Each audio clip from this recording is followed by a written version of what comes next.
All right. Hello and welcome to another pay-per-view. DZW Kit Kat Climb. What a show we've got for you tonight. A stacked card. I'm going to go over a few things and then we'll get into the pre-show, hosted to you by your world champion, Zach Daniels. I'll introduce him in a moment. But before we get started, a couple of things to talk about. Number one, if you hear any background noise, it's because I've got my window open. It is humid as shit. It's raining and thundering, and I love it. And Izzy, you probably hate it. Welcome in. But it's still really stuffy. Usually I have my door open, but my mom's home, so I can't have the door open, in which the aircon would cool me down. And I don't really feel like getting another headache slash, what's the word? I don't feel like passing out. So, door is open, or window is open, excuse me. Hello, Nami, how you doing? Hey, you're in this card a little bit later tonight. We'll go over the card in a moment. A couple of other things to talk about after the stream. We will be continuing creation for the trading card game that I'm making. So if you want to jump into the voice chat and air your thoughts and assist with that, let me know. Don't know why the alert didn't pop off on that, but thank you, Smok, for the sub. 12 months, by the way, in a row. A whole year of Smok. I'm going to try to play that alert. I actually don't know why it didn't play. But anyway, thank you, man. Always appreciated. Nami, how are you doing? And Smok, we haven't seen you both in a while. For the trading card game, if you don't know what that is, again, jump into the voice chat, see what it's all about. It will be a physical, tangible game. All of the cards are based on all of my time on Twitch. Some of you guys will be in it. And then just generic cards like little inside jokes. For example, Common Man card has been made. The F-Train Rider card has been made. And a whole bunch of other cards have been made. We've made 40 so far. Again, they'll be tangible. You can actually purchase them. I'm gonna make a Kickstarter for it. So when that kicks off, I'll let you guys know. And I'm hoping to eventually get the game into Tabletop Simulator and maybe even make a digital version of the game for you guys to play. The game is pretty much solidly created in terms of the rule set, so I'm pretty happy with it. Other than that, though, here, let me try to play that alert. Here we go. No, it just didn't play. I guess, oh, my feed is paused. Is it paused? I'm so confused. Feed paused due to scroll. What? Anyway, we'll just... Fuck the alerts anyway, they always interrupt me. Is there a Mexican hat card? Hey, that's a good idea. Make sure to remind me of that and I'll put it down. We can make a Mexican hat equipment card.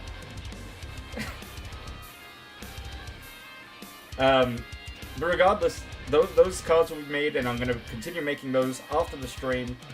But I guess let's get this show underway.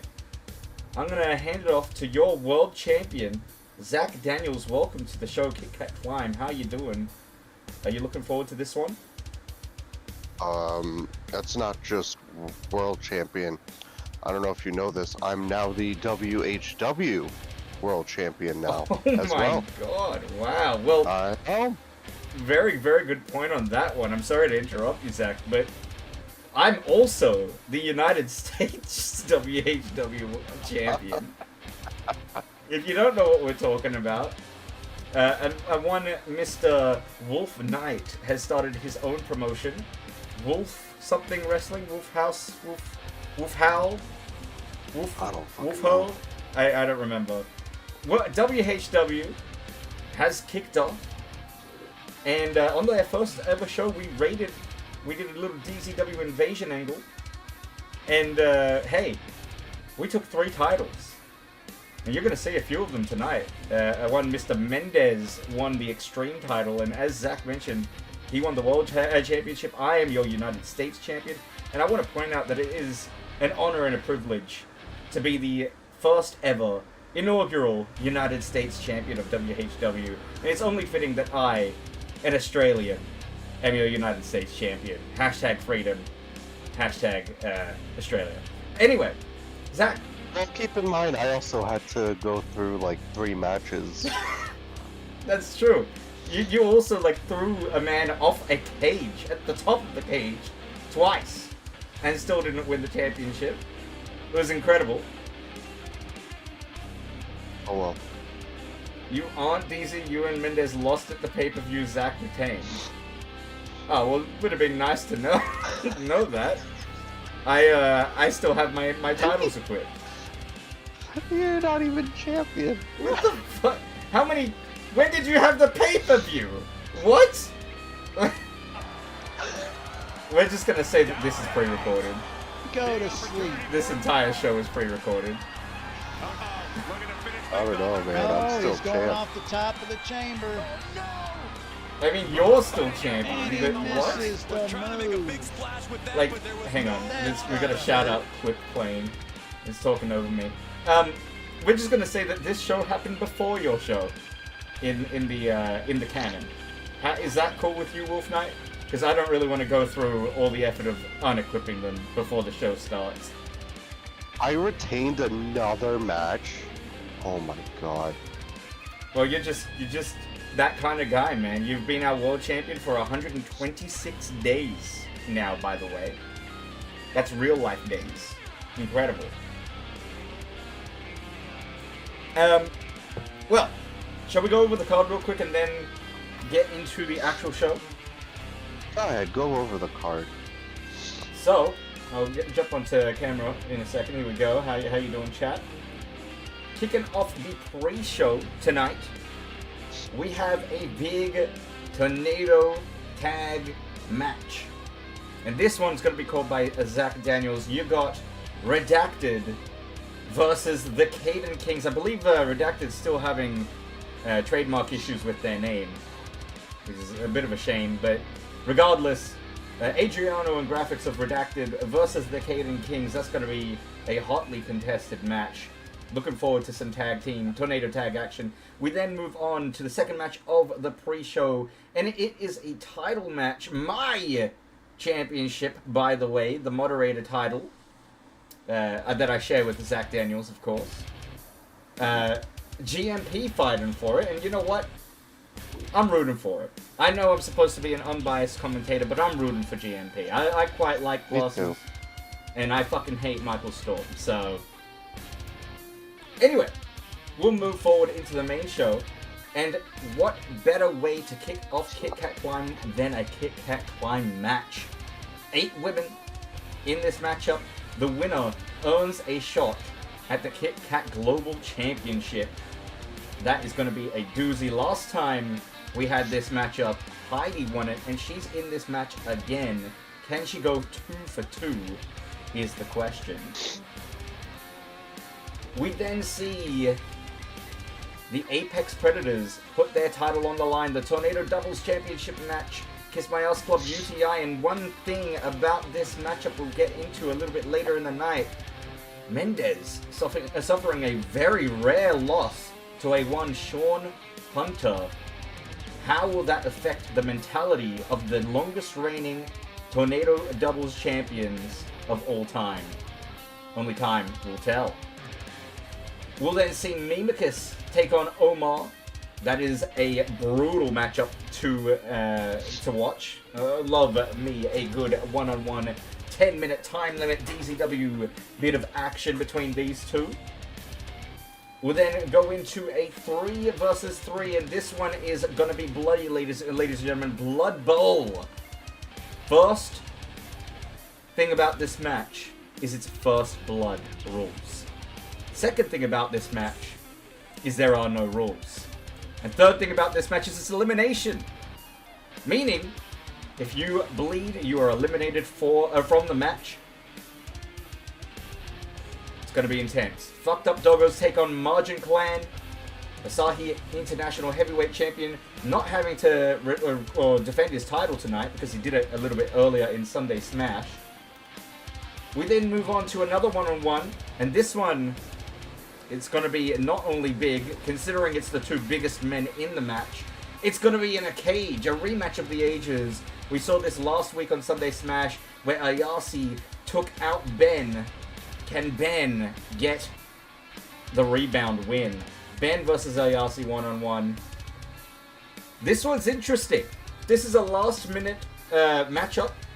This one was initially planned to be a 3 versus 3 until we noticed that it was a double booking, in which we're now turning this into a 2v2 tornado rules. Wolf Knight and Steffa will team up versus Zach Daniels and his challenger at Twitch Turmoil, Adam Lima. Can the two teams coexist? We know that there's some turmoil, pun intended, between both teams.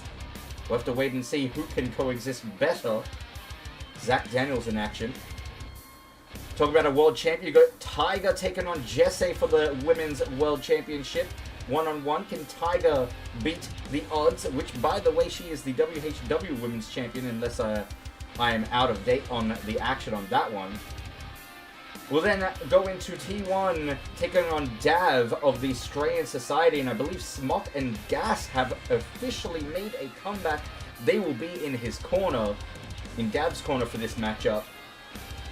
The penultimate match, Overstarched will take on yours truly, DZTV, for the chance at the Asahi International Heavyweight Championship at Twitch Turmoil. Big matchup, possibly my greatest challenge to date.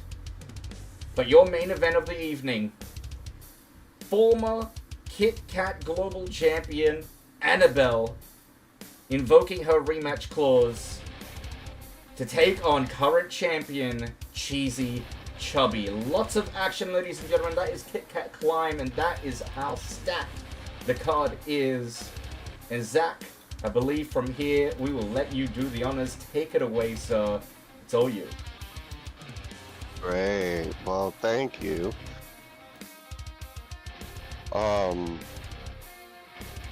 That didn't count. All right.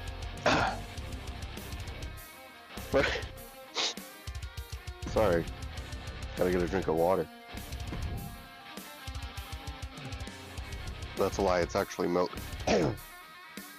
Tornado tag to start the pre-show.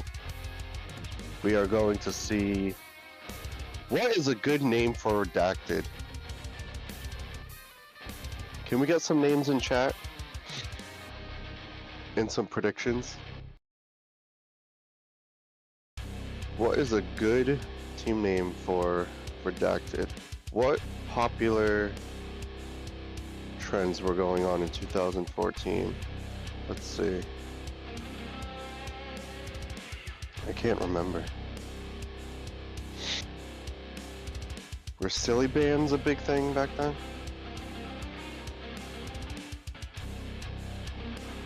Yeah, tell us, Wolf, who's Beans?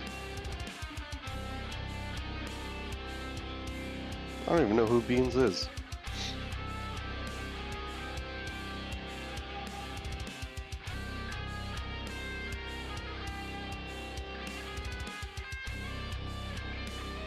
So this first match will be interesting. Let's get into it.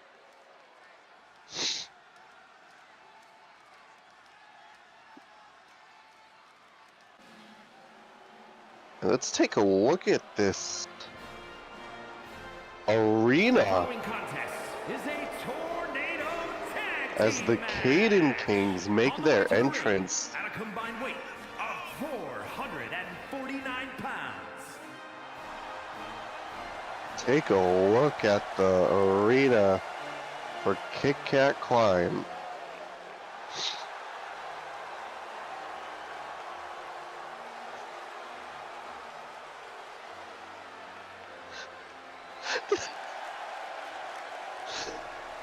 What you see around the waist is one of the WHW tag titles.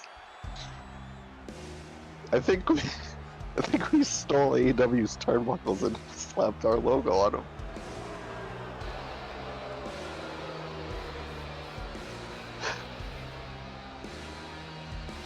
I would like to know about that.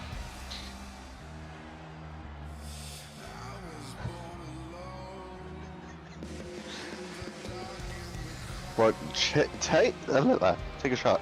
Take a look at this. We do not have a team name anymore for these two.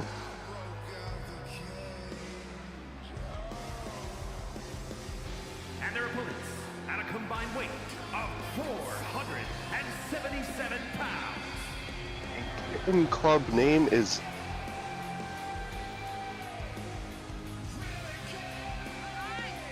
maybe. Yeah, fire the production team. They are no longer the Kitten Club. They are still at this time. Zach, I'm just gonna unmute so Vince can be heard on your headset. Because the production team don't know what the fuck they're doing. That Kidney Club logo should definitely not have been there. We're gonna get sued. Apparently we're sponsored by Shark Week. I did see that. Man, welcome, Gas. How you doing? Make sure you're placing bets.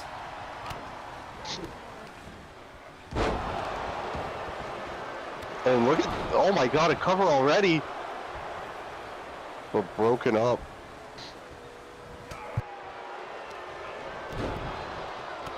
Even the outside is all red for the Kit Kat logo. Making me want a Kit Kat now. And look at this. Into the second, oh no, 619 from the second turnbuckle. The middle one.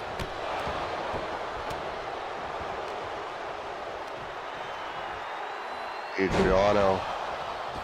And look out! The graphics goes down.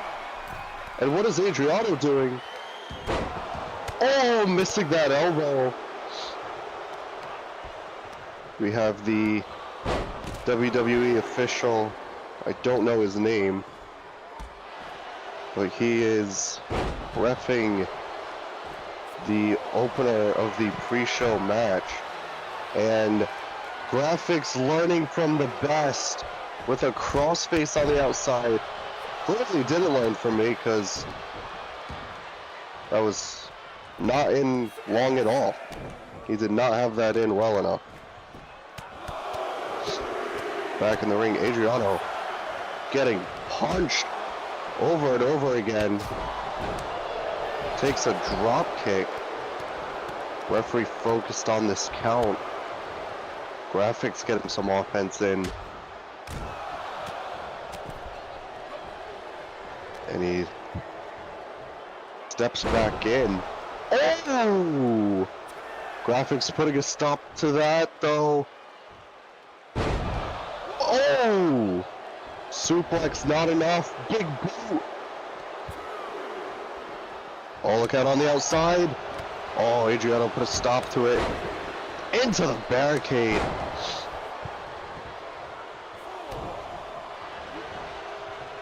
And what is this? What was that?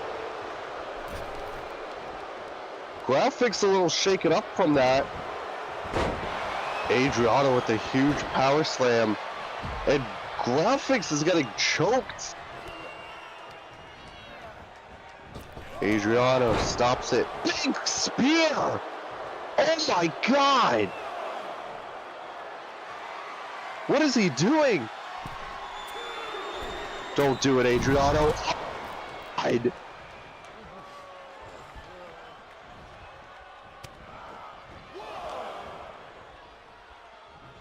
This is not looking good for graphics.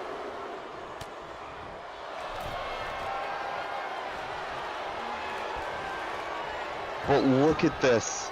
Adriano is built like a machine.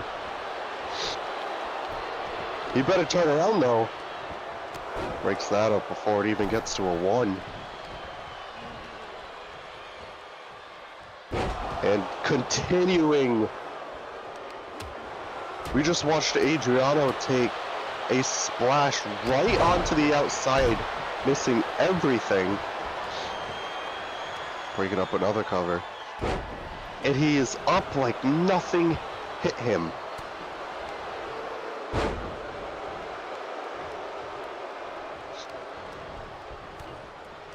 And oh, look at this. Oh! A Superman punch and a spear. Graphics goes down. And did... I don't know what that was. Oh my god, Adriano just basically... Wait, what is this? Look at graphics. And look at Adriano. Cover, not a good time to do that. Ladies and gentlemen, just passing the 5-minute 30 mark.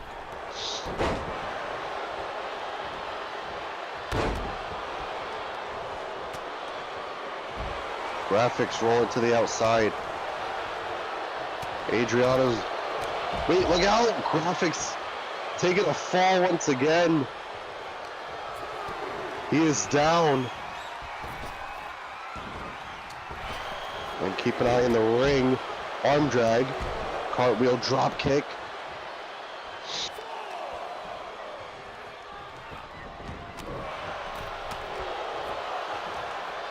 Adriano, though, every time cuts off the offense. And now graphics getting some strikes in. And an... Oh! Wait, watch out for graphics. What is he? Changes his mind. And it's 2-on-1 here. But Adriano seems to be cutting off the ring in half and doesn't let them break it up. I don't know what that was about. Adriano now going for a cover. 1, 2. He got it 2. Interesting, he didn't break up that pin, almost as if he wasn't ready for him to come in. I don't know. Suplex on the outside. But again, oh no, Adriano gets cut off. Back elbow. Look at this. Here it comes again. 619. Big spine buster. Cover. What? I need to get a close-up. Here are your winners. What happened there?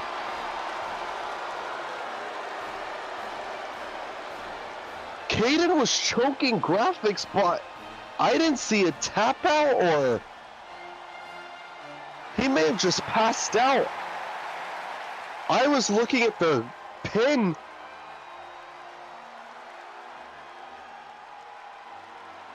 He was also close to the ropes, but if he passed out, I mean, what do you call in that situation?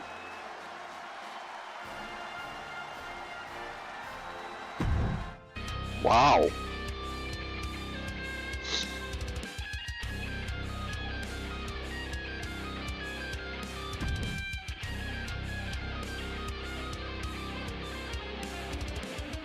Guess that's not something to be upset about. That Mendes isn't here. Ladies and gentlemen, on to the next.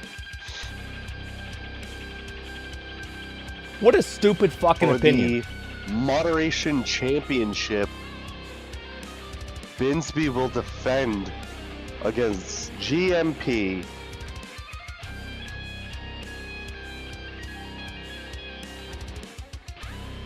AKA Glasses.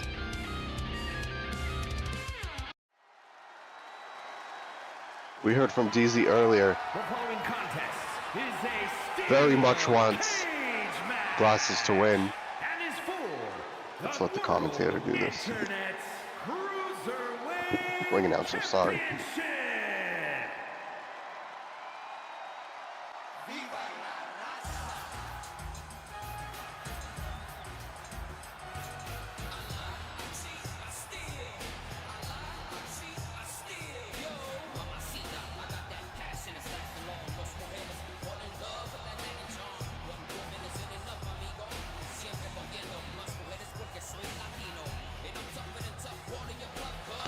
There he is. Glasses making his way to the ring. We've seen him. The glasses can come into play sometimes. If they break, he gets busted open pretty easily. He surprisingly, his glasses break more than those jeans, which somehow never rip. And in case you guys did not know, you may have seen the cage hanging above the ring. This is an MMA rules match. MMA rules means submission or knockout only. No pinfalls in this match.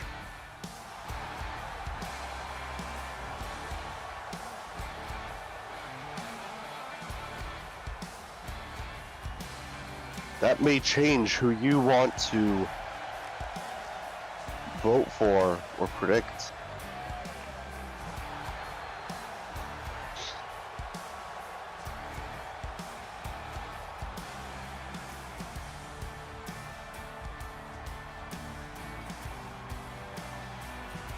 I'm scared for Glasses because when we see him wrestle, it's a lot of, you don't see a lot of submissions, and you don't see anything that can potentially fully knock someone out. But who knows?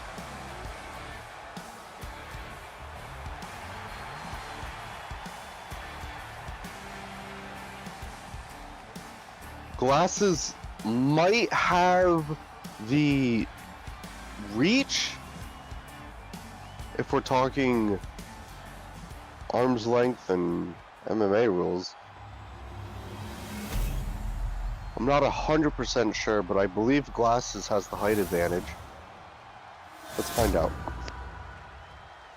Introducing the challenger from Manila, Philippines, weighing in at 180 pounds, GMP.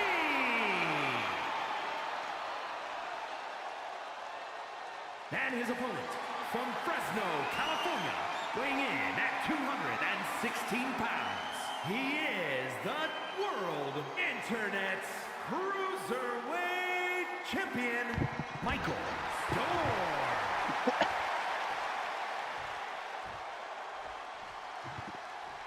Is Binsby. Binsby wipes his ass on the turnbuckle.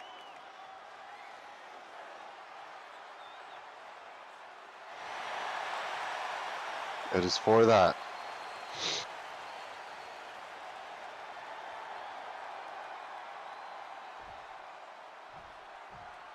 Getting word that the turnbuckles are AEW turnbuckles because they just did a show here, and we had to borrow their turnbuckles. And seeing some punches from Glasses right away. And a submission. Interesting. And I was wrong, ladies and gentlemen. I'm sorry. Binsby does have a height advantage, but not much of one. Glasses to the top. Oh my god! What a leg drop! Binsby. Oh! What a kick! Binsby in control, knee to the head.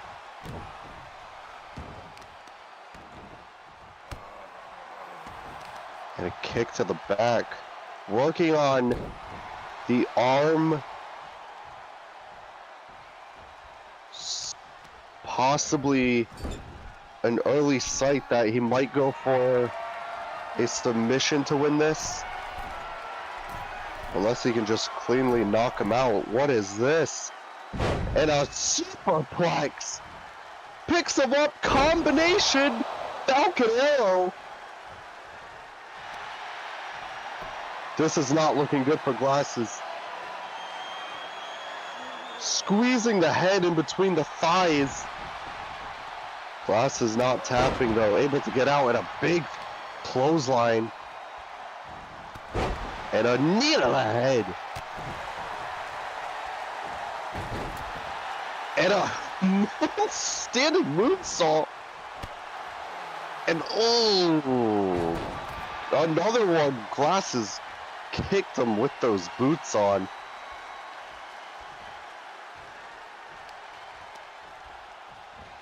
And now what? Oh, just forearms to the back. I mean, neither of these men have been in a match like this, so what do you even do? What do you... I guess you just need to learn the basics of MMA and go from there. I'm not too sure. Do you just use your regular wrestling moves to a degree? Rolling Thunder by Glasses. Stomp to the face. And wrenching back. Look at the torque. But I was going to say Glasses wasn't in good position. But quickly reversing the offense. Irish whip into the corner. And oh, Binsby cuts him off. And oh, Glasses missing. Binsby in full control. Picking up Glasses. Punch. Oh, what a combo. Finishing with the DDT. And a spear. But is that gonna knock him out? I don't think so. Who a submission, wrenching the look at not only does he have the leg locked in, but he's also twisting the leg. Glasses quickly getting out of that. But again, look at the combo from Binsby. Look at how fast he is when it comes to striking. I don't think Glasses has that in him. And what is Binsby doing? Going for a frog splash. Successfully hits it. And no, you cannot escape the ring. You see Glasses. And oh. A lot of headshots Glasses has taken. Irish whip into the corner. Picking him up. Oh my god. Not another one. Ladies and gentlemen, superplex number 2. And turns it into a Falcon Arrow. And they're bringing the belt. They ring the bell. Glasses is not moving. Referee is has determined that he's knocked out. Wow. Binsby has retained.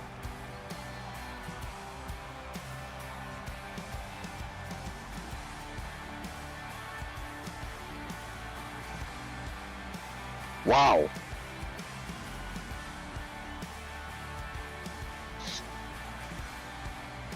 I can't believe... I can't believe that did it. Glasses was knocked out, according to the officials. Well, ladies and gentlemen, that concludes it for the pre-show. We are going to get right into Kit Kat Climb, and we are going to get right into a ladder match. My broadcast partner will be joining me. What for a the main show. That was, Zach. God. Did you see that match? I feel really, really bad for Glasses in that one. But I know, you really wanted him to win. I really wanted him to win, but that just gives me another opportunity at Binsby down the line. I guess, yeah. That's the way I see it. Anyway, we will move ahead into the main show, and ladies and gentlemen, this is Kit Kat Climb. And like mentioned by my broadcast partner, Zach Daniels, we're kicking things off with the Kit Kat Climb match. 8 women in this.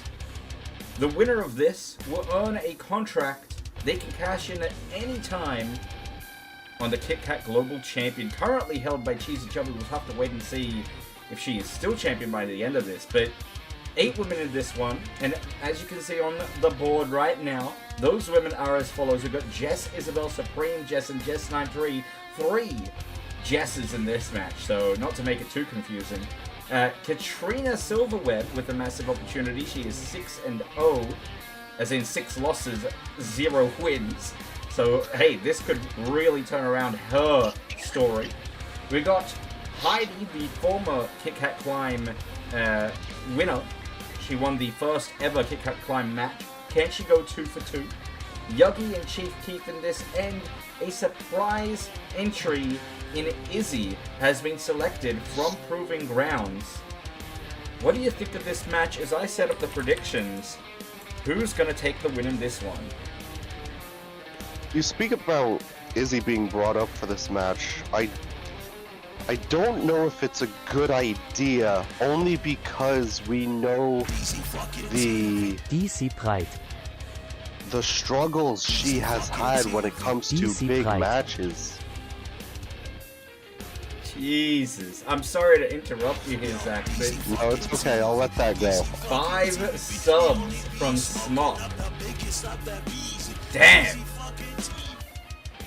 Thank you so much, Smockachino.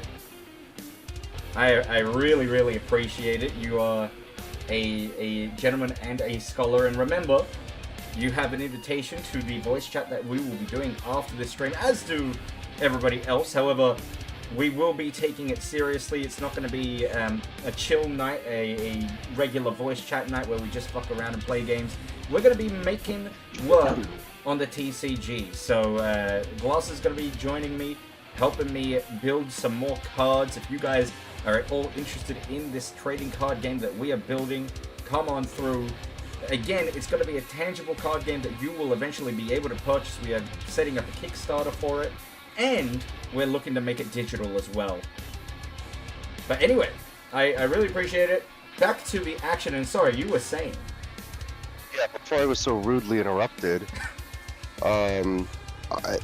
we've seen how Izzy is when it comes to big matches. She seems to, I think that's why she went down to Proving Grounds, is to get that momentum back. Yes. So I'm really going to be keeping an eye on her. I'm going to keep an eye on Heidi to see if she can come back. Yep. Guess you're fucking delusional and can't be helped if you think this is a tag team match. This should be exciting. I'm ready. Well, I am not, so stall a little bit more, thank you. Okay, well...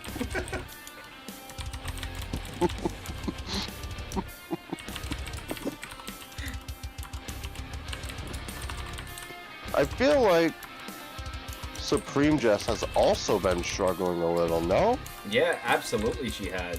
I mean, a lot of the women in this match have been struggling. I'd say all of them have a real want to take this win and really gain some momentum. The only 2 people in this matchup that I'd say have a positive record in the win-loss draw record is Jess and Jess. Jess Nitro and Jess Isabel.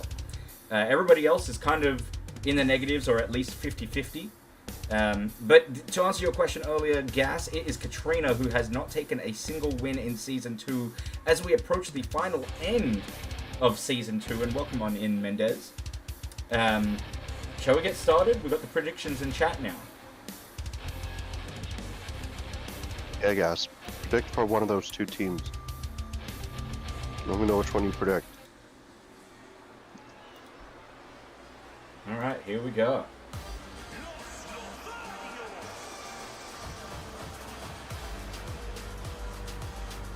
Beautiful venue, by the way, Easy. Great job. Thank you. I can't take all the credit myself. Tony Khan really helped me out with this show. They just hosted an event prior to this match. Prior to this show, excuse me.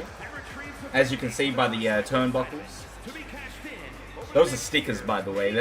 I fully anticipate those falling off later in the match through all the sweat, blood, and tears dripped on them. I absolutely love how we had time to change the barricades, the ring mat, the canvas, the ropes, the apron, but not the turnbuckles.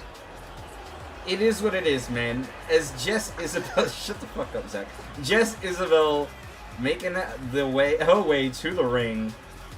Lots of women in this one, and remember the rule set is first woman to grab the briefcase up top, hanging above the rafters, wins the contract. And that contract, highly sought after, it guarantees you an opportunity at the Kit Kat Global Championship at any time, not just like you can literally cash it in mid-match, turn it into a triple threat. You could wait until the person is down and out, hand it in, effectively win yourself a championship. It is the biggest opportunist contract you could possibly have. Now, with that said, a lot of people have won themselves a contract like this in DZW and failed. In fact, we haven't had a single person win one of these contracts and cash in successfully yet. So it is not necessarily a guarantee, but it's all about how you use it. I still don't like how Meme cashed in. Holy pyro! She's gonna blow up the arena.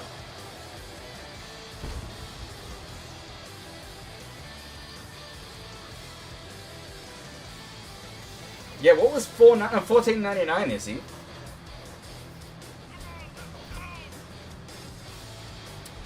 One can wonder. I might need to go get myself a water break after this match. I already drank my 2 cups. Those were supposed to last the entire show. It's just really fucking hot in here with all these women in the ring, you know?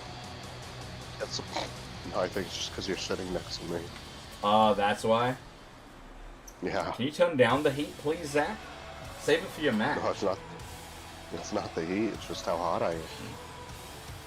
Hello, fans, Bryson's. Well, coming to the ring right now, personally, my favorite to win this match. Not only because she's the supreme one, but put it this way. She may have a negative record in DZW, and we'll have a look and see exactly what her Season 2 record is. It's 5 wins, 7 losses, 1 draw. However, this is the type of match that really kicks off a career. And not only that, but Supreme Jess's wins have been in high caliber matches.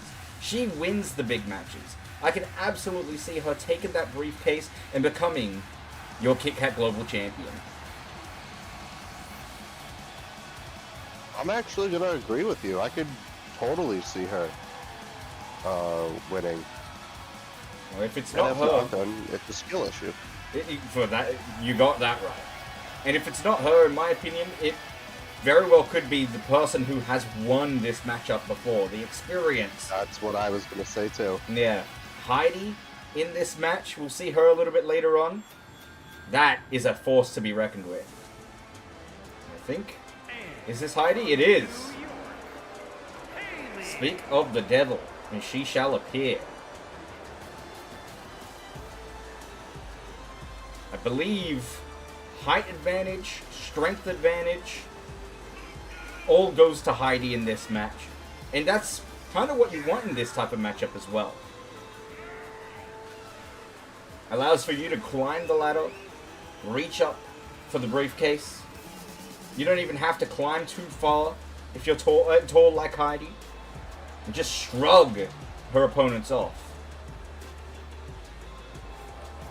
Yeah, absolutely. But at the same time, if you're short, you might be quicker and you can quickly get up.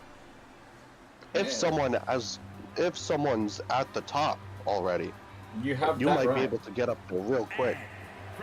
You have that absolutely right. I mean, you look at other promotions like WWE, for example, and matches similar to this completely original idea of briefcases hanging up above the arena. And some of the smallest guys have won their Money in the Bank matches. CM Punk to be one big example there. He's not particularly big, but he's won it twice. I think the only big man that I can think of that has won the briefcase is Kane. Maybe Baron Corbin. Yeah. We're not counting Otis, right? I mean, he's kind of short. He's just girthy. He is short and girthy, Either way, Yogi. yeah. And a blind person win. I reckon a blind person might even have some sort of advantage. I don't know how, but she At the ladder, like at the side of the ring. They're just reaching up, trying to find it. Well, if this woman coming to the ring wins, I would be surprised. This is Katrina Silverweb, and while she was phenomenal in Season 1 in the tag team division we formerly had in the women's section, she has kind of fallen from grace. 6 losses, 0 wins in Season 2, but this is a big opportunity for her to just turn that all around. We'll have to wait and see, but can she shut up the haters? She has the ability for it.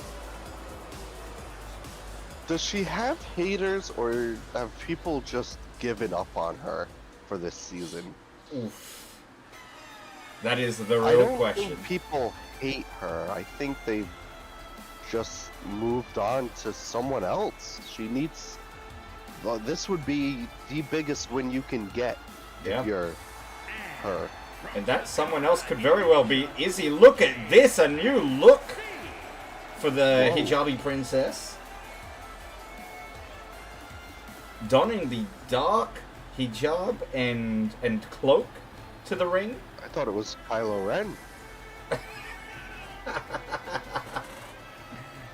Well, this is a new look that we've seen only in Proving Grounds. If you haven't really caught up with Proving Grounds, that's because we simulate those matches. But I was gonna say. Izzy has really turned things around in Proving Grounds. Recently fought for the Proving Grounds Championship against Mandy, falling short, where Mandy is now your Proving Grounds Women's Champion. But by losing that opportunity, gained another, and she has been entered into this matchup.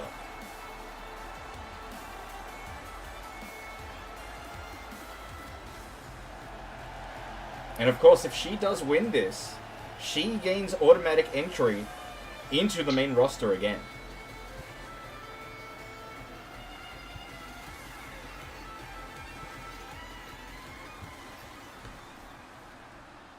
And all the participants in the ring, and here we go. Kit Kat climb officially underway. And immediately Jess being tossed out of the ring. Sorry. Go on. This match, I was just gonna say, this match, we may need that injury wheel ready. Yes, that is true. I think we are going to run an injury wheel for Glasses as well. He kind of got fucked up in that last match.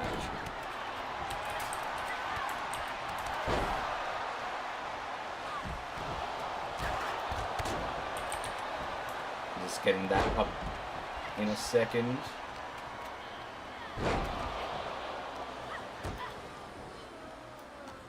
And this is chaos to start.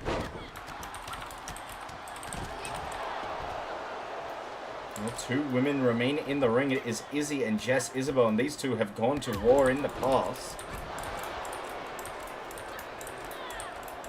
It is just a brawl on the outside the ring. And ladder coming into play, being brought inside.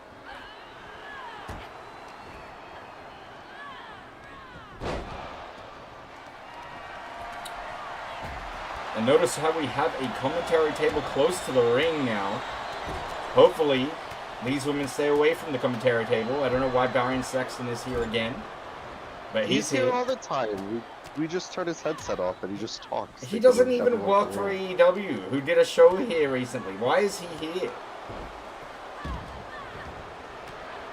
Oh, maybe that's Jonathan Coachman. Wow, that's really fucked up. Sorry. Is Muda here? Yeah, he's there in the front row. You see him? He's always here. He's got a lifetime, what was it? A lifetime subscription or something? Oh, look at this. Jess Isabel with a beautiful, beautiful splash there. And look at how that ladder has been placed in between the ring and the announcer table. What's this? Yeah, that's right next to us. We might need a move. Should I just like shrug the ladder off the table? I don't want this near me. Oh my god, Chief Keef on the ladder. About to take away from it. Oh! Look at the ladder in the ring. It's just standing tall. Man, that is an awkward way for a ladder to stand. Oh my god. Heidi nearly as tall as the ladder. Look at that. Oh my god. Just takes Katrina out. And this is what I'm talking about. This is chaos.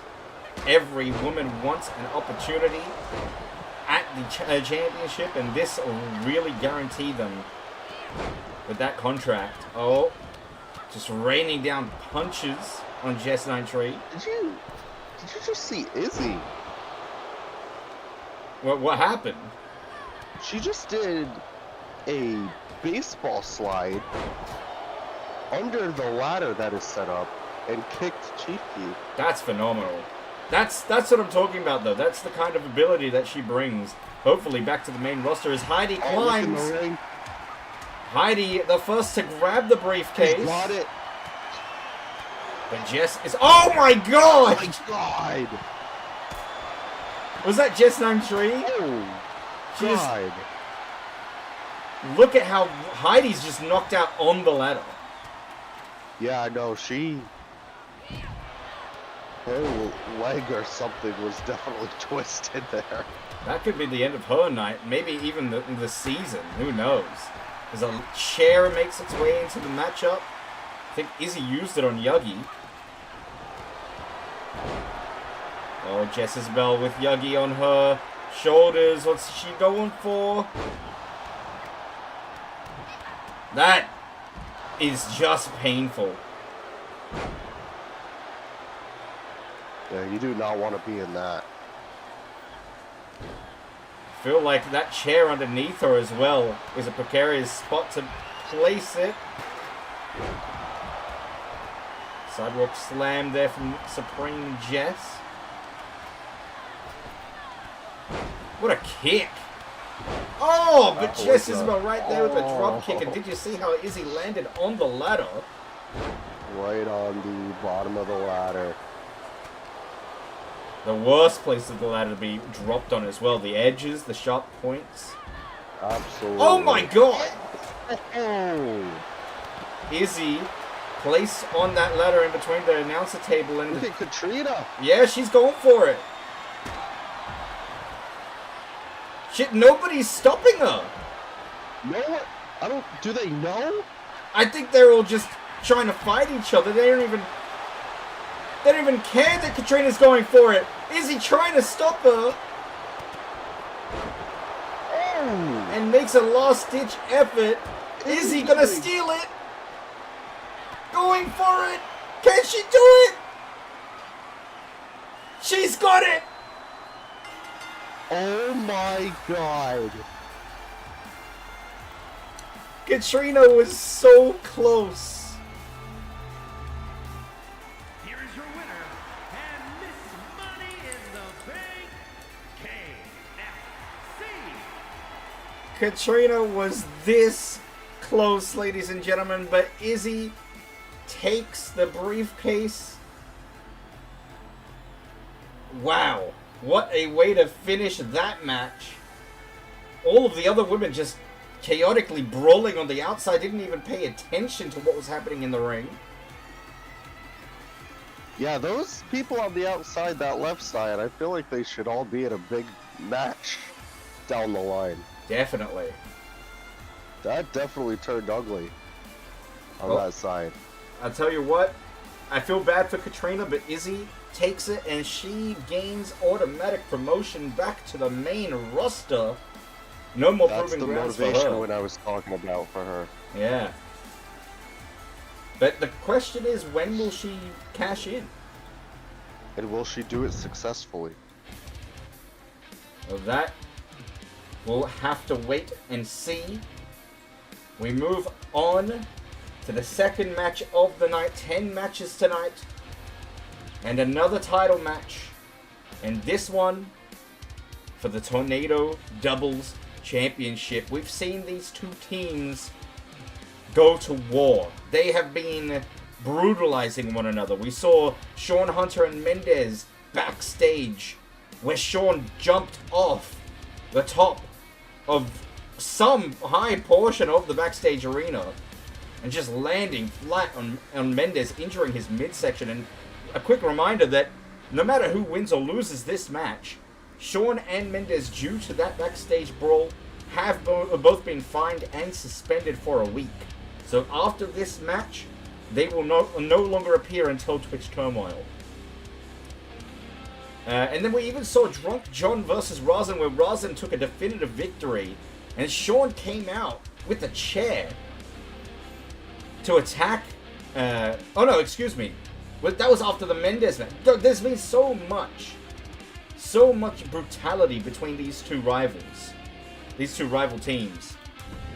But the question is, can the champions retain yet again? They are the longest reigning tag Tornado Doubles champions of all time. Sean Hunter and Drunk John with a big claim to their title. And one more thing to keep an eye on. Sean actually took a very rare victory over Mendez on Sunday Smash. You remember that, Zach? Well, that just shows you how good he is. And don't forget, even though they're not in it anymore, we know how good John is when it comes to tag team matches. If he shows up, if he decides to show up. Yeah. Not just obviously physically, but mentally, is he there? Sean clearly unhappy with the suspension, but hey, you took a win over Mendez. You have an opportunity at the title. Think of it as a vacation. You've got a 1-week vacation and then you'll come back for Twitch Turmoil. Regardless, let's get this match underway. Predictions in the chat. Here we go. And hypothetically, let's say Apex loses their titles. Then they mean nothing. But at least Mendez will still be first overall. That's all he cares about. Well, will he be first overall if he loses this match? Probably not. But when you pay to win, who knows? Kiss My Ass Club UTI division. Walk into the ring. Drunk John with a loss last week. Sean Hunter with a win. They are 1-1 against Apex Predators. This is really the decider Although this is their first ever official match against the champions for the title. This is probably the biggest challenge yet, the Apex Predators. In my opinion, anyway. Yeah, absolutely. You know Mendez is shook up because of his loss. And there's just so much confidence running high on these two. Yeah.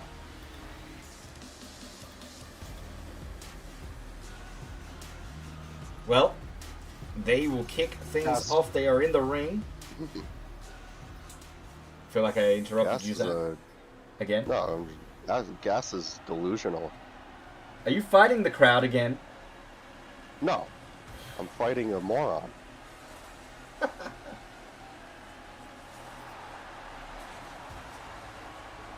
Well, look at this. Mendez still wrapped up. Controversially, maybe, not in his white attire for the pay-per-view. That's not because I forgot to put that on him. At least he has his title. He does have his title. But for how long? You look at his reign. They've been champions, get this, for 63 days now. That is a whole 15 days longer than the previous longest DZW Tornado Doubles champions. And they have the most defenses of the title at 3. They can extend it to 4, maybe get 5 by Twitch Turmoil. Really make a claim for being the epitome of the tag team division in DZW. The greatest tag team of all time that we've seen so far.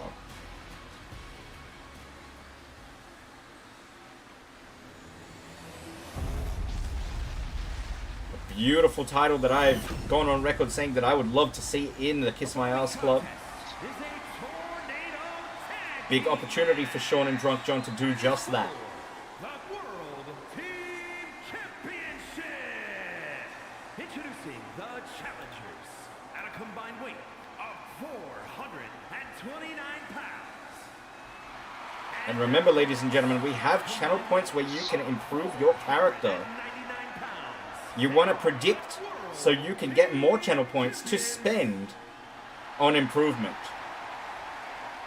It is not all about pay to win. Though, speaking of pay to win, Smock with his 6 subs today will gain a whole 6 overall to his character. And remember, the Wayne is just around the corner. The finals of the Wayne. Smock's still in it. Zach's also still in it. Big points to improvement. And maybe for Smoccacino to become the first ever person to defend the Wayne 2 years in a row. And here we go. 15-minute time limit in this one. I believe we set this. We'll have to wait and see if the game glitches. For a best out of 3. Oh. Apex Predators looking strong early on, but as we mentioned, Mendez still wrapped up, still injured. And how's that going to come into play in this match? Well, they're smart. You see the wrapping, attack the shoulder. You know, attack the left arm. Work on the back.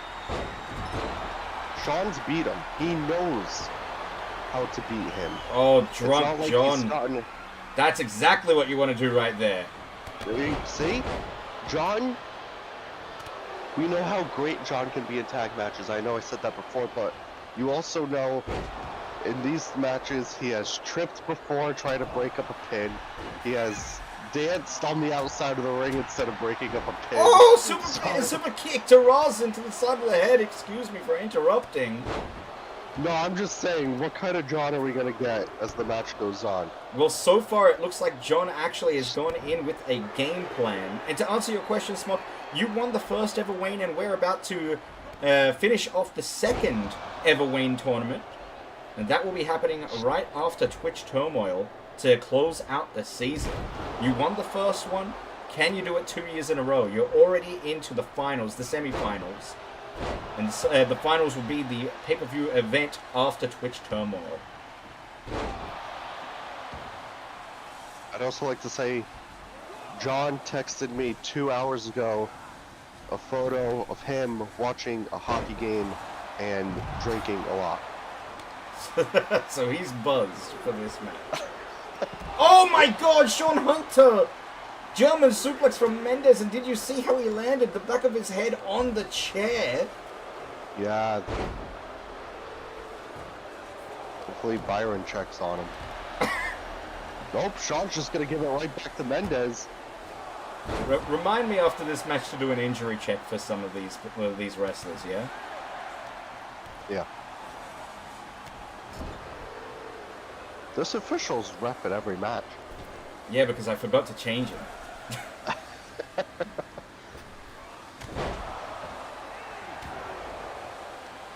Where's Hoshi, man? He's surely going to be reffing the main event.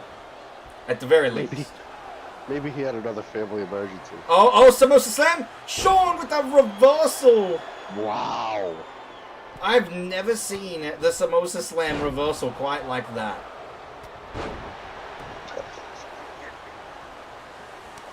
Drunk John just got taken out. John put up his forearms and fists like he was going to block a punch, and then just got speared.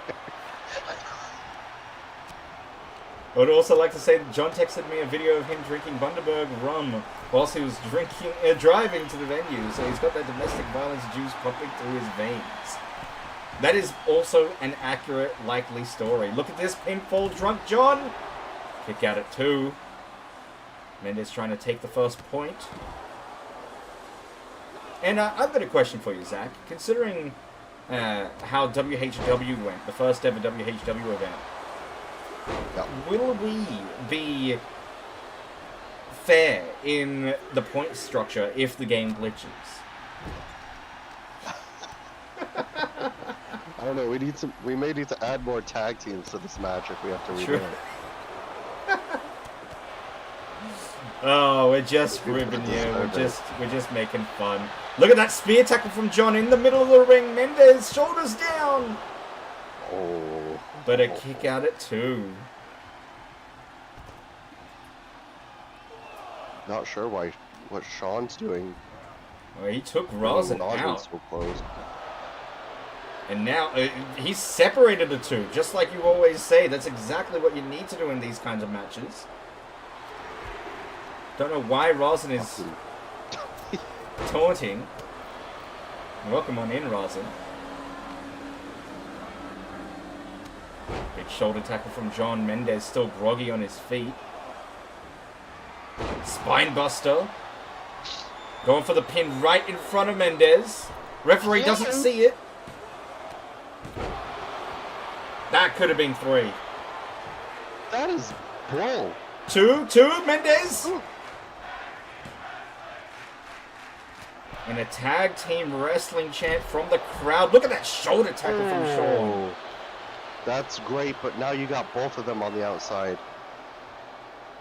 And Sean's gonna meet him on the outside. Beautiful. Launching himself right at a very injured, very hurt Mendez. We can see that in this matchup.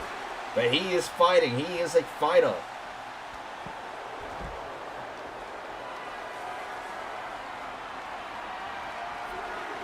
A friendly reminder. Oh, as Sean is busted open on the apron there, that we will be invading WHW. So go ahead and give Wolf Knight a follow. He hosted an amazing first show. In the canon of this show, this is happening right after the first ever WHW event. As Sean sets up, going for the pin, Rosin's down. Mendez is down. Mendez is down. And they were this close from the first point on the board. Look at this. What are they doing? Oh, Sean waited too long. Oh.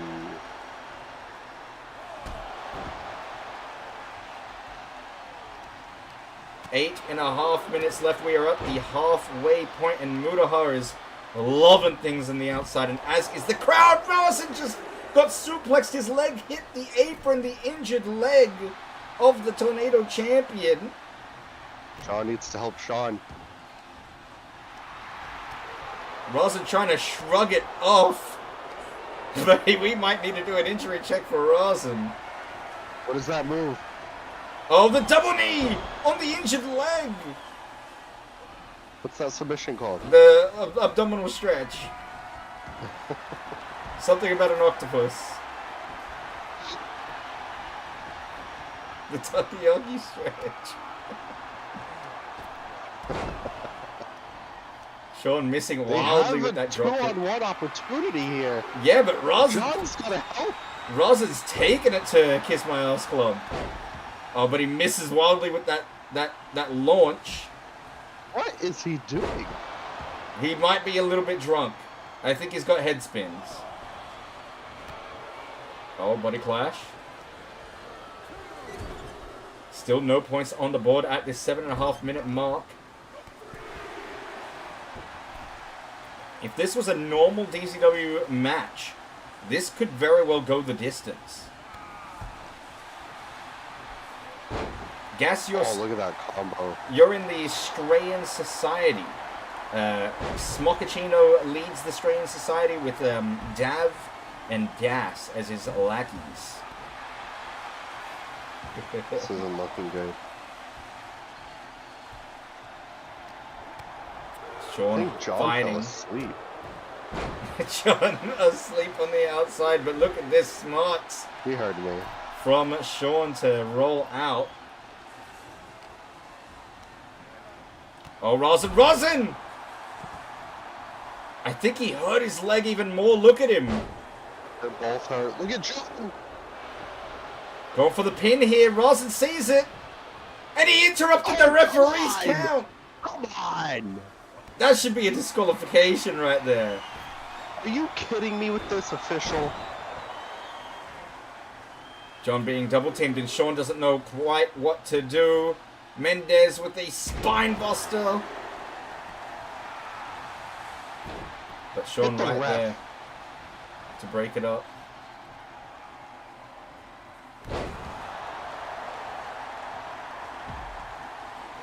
Five and a half minutes left, roughly.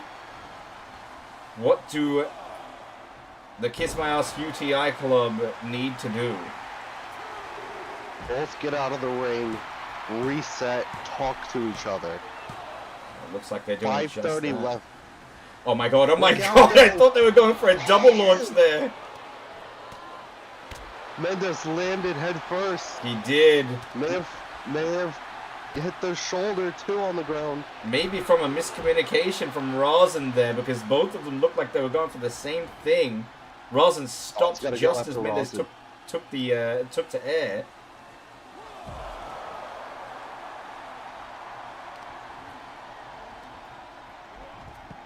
Oh, and Drunk John just ripping at that leg, that injured leg of Rosin. Champions just have to hold out another 5 minutes. And they've retained their title. Still no points on the board. They need to get one of them in the ring. What is John doing? What is John doing? I think he's hurt. He's limping. Maybe, is he hurt or was he mocking Rosin?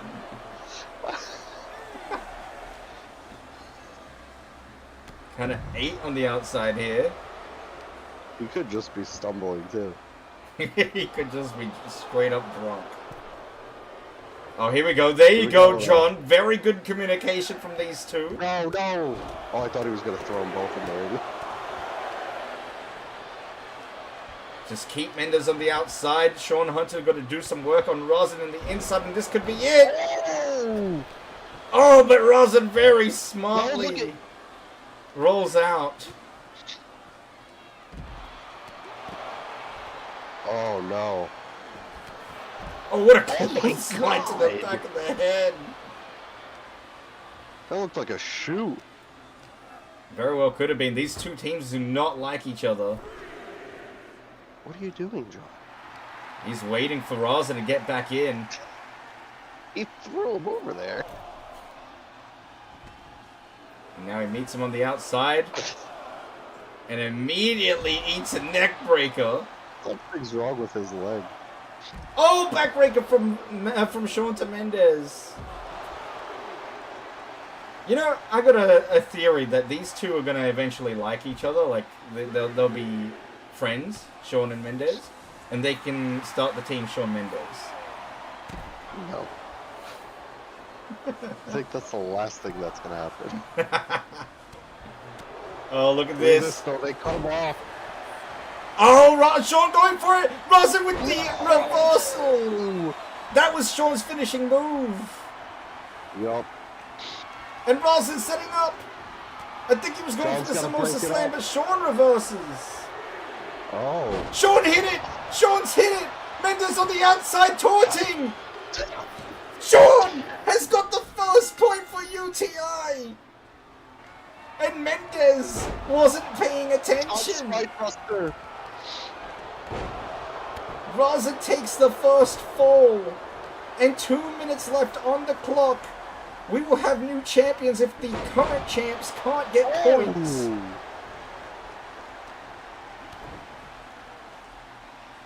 Rosin going for something big here. Gutbuster. Trying to take Drunk John out as he attacks Mendez. Going for a perfect plex into a second. Going for the pin, but Sean right there to break it up. Oh! Sean! With the crossface! There you go. He learned from the best. Will Rosin tap? Look at the shoulder. Look at Rosin's shoulder. Oh, Mendez going for a choke slam for the first time this match. Referee in the fucking way. Reversed. Drunk John Drops the reverses. show. Oh. Oh, GTS into the German suplex. Mendez could get a point back. Going for another choke slam. Sean's ready though. He's prepared to stop it. No, he didn't. Oh, Mendez going for a second. Come on.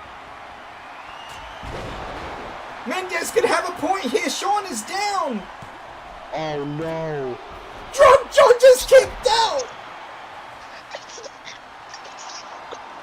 Drunk John just kicked out of 2 choke slams. 2 slams of the god. The blood is inflated and it's not. Your mic is broken.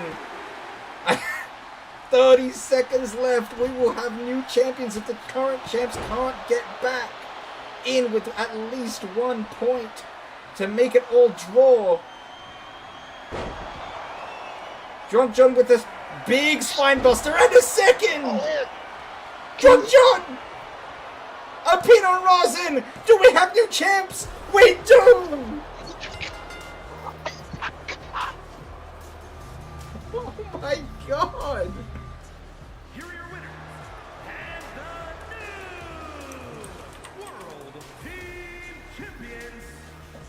Drunk John and Sean Hunter have dethroned the longest reigning, greatest tag team in all of DZW to kickstart their reign at the top. What a match.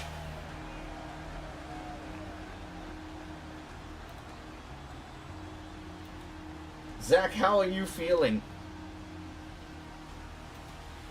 It's not the blood flowing in John, it's the alcohol. He feels it. Drunk John really came in clutch at the very end. Spinebuster after spinebuster. And UTI take the gold before the time limit even reaches 0. 10 seconds left. What a way to start this show. Well, we will move I have on. no words. Sorry, go on, Zach. I have no words. Well, You can think about your words because I'm going to take a quick break because I need to go get my drink. We'll take a quick break, but we will be back with more Kit Kat Climb right after this.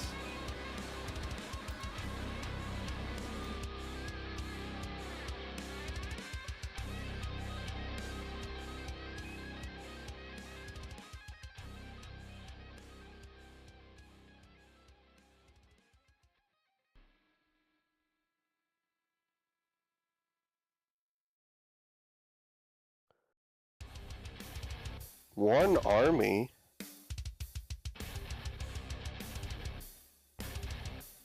That's what I'm doing. What's up, One Army? New subscriber. Thank you. I am not the owner of this channel. He is AFK. He will be right back. But hello. He will say hi to you once he gets back.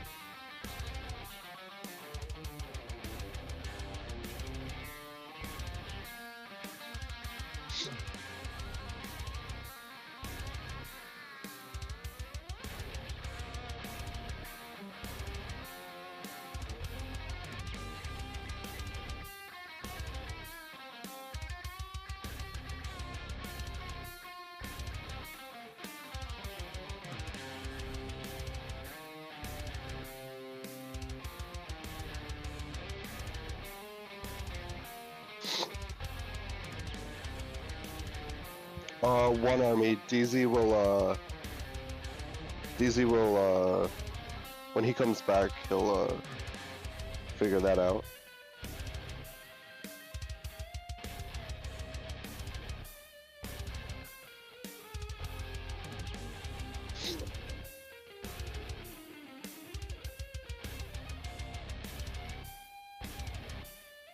I can't believe that happened in that match. Wow. Alright. Hello, One Army, welcome. If you want a character downloaded, just tell me the hashtag.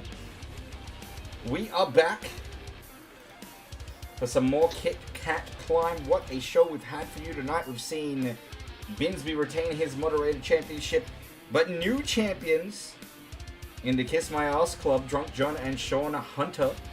The Sniper sniped the titles.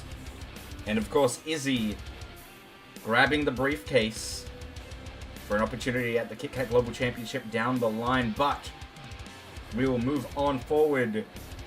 This one is Mimicus taking on Omar in a regular one-on-one contest.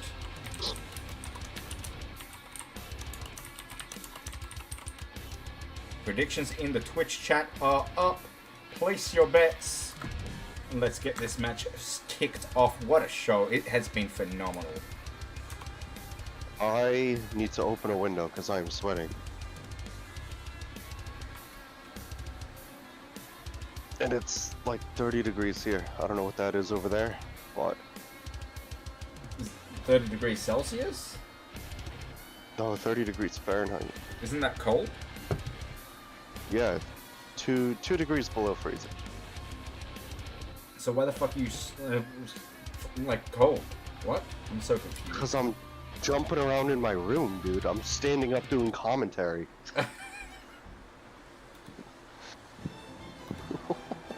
Alright, here we go. Ladies and gentlemen, we've seen these two in DZW action many times before.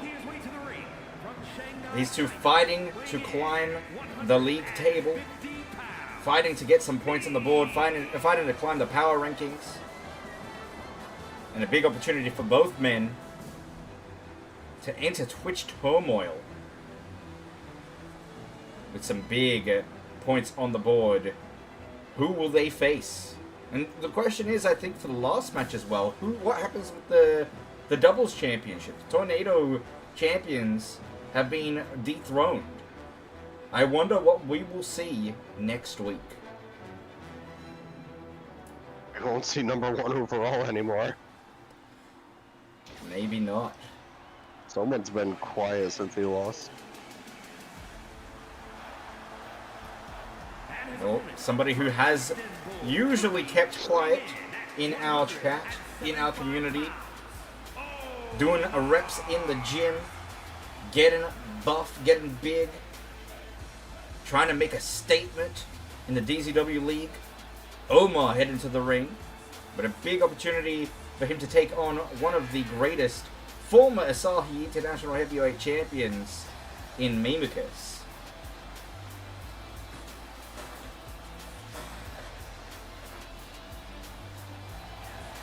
And remember, ladies and gentlemen, we are not sponsored by, what's that thing up the top there? Shark Hunt or something? Shark Watch? We? It is just the Shark Week, yeah. It's just the AEW arena that we have loaned out from AEW Tony Khan, allowing me to use this arena for tonight's show. And here we go, 10-minute time limit, Omar versus Meme. Still time to place your bets, ladies and gentlemen. German suplex into the pin. Referee a little slow to make the cover there. And a friendly reminder for you, chat, and Zach, to remind me, after this match, we've got a few things to do. We've got to do injury checks, and we've got to do a referee change. Yes. Don't let me forget. Okay.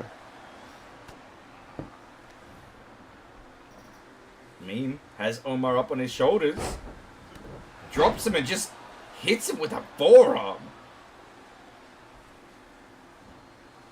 Oh my god! Oh, that move always looks so dangerous. Well, Mimicus is a variety of weapons, variety of tools that he can use to just hurt his opponent, eventually knock them out. If anybody is an MMA specialist in our roster, it is Meme. Oh, but look at this! Nice reversal from Omar, getting some forearms in. Trapping the leg there, just trying to pick apart the limbs.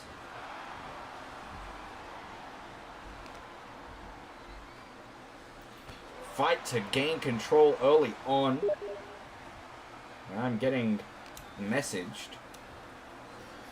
This is an under-the-desk deal.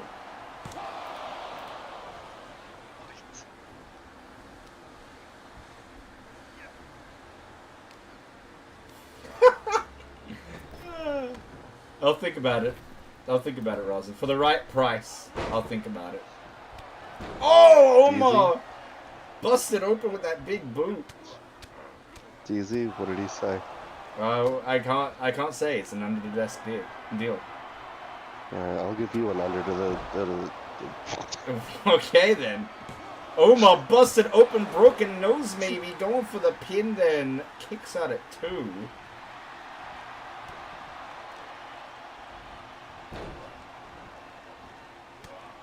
Right here, we're sitting at this table. I'll give you some under it.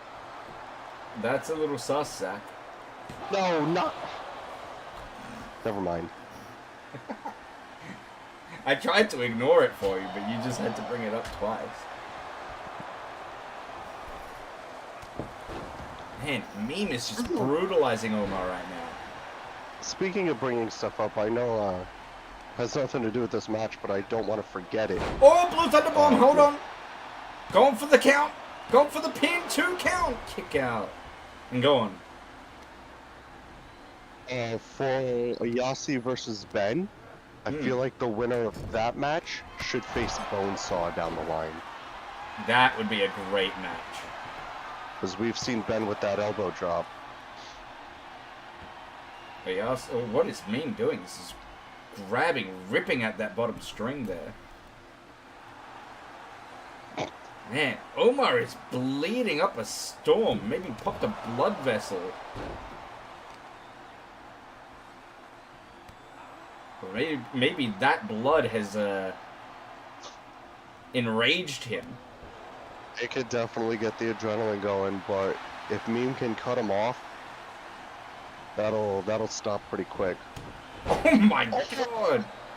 Just a... Maybe he's trying to make the blood go even more. Yeah, he has just done nothing but focus on the face of Omar, and a boot!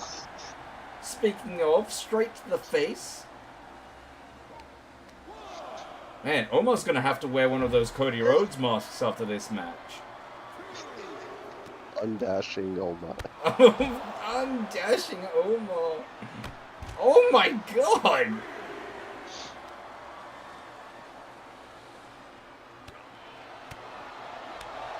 This isn't usually what we see from Meme. We don't usually see him this aggressive and just straight up brutalizing someone's face when they're bleeding. Well, he's got everything to fight for. He needs to build points on the board. He needs to climb the ladder. This new league, I mean, you want to be at least towards the top half of the table. As he climbs up, going for that big elbow, hits it. This is it. Could it be it for Omar? 2. Kick out at 2. Wow. I mean, measuring though. Could be going for a spear. And the crowd shouting for one more time, but I don't know. Kick out at 2. Omar gets right back up. And he's able to get some offense. Oh, I think Meme countered that though. Oh. What did I have for lunch? I had chicken. I had half a chicken and salad. I'm kind of getting hungry now though. Did you order it, and was it wet when it came? No, I didn't order it. I'm trying to get a little bit healthier. So I bought the chicken from a grocery store and ate it. This is not the point. This is not an interesting conversation. Let's get back to the action. I don't remember asking all that. Omar hooks the legs He's around the right. throat of Meme.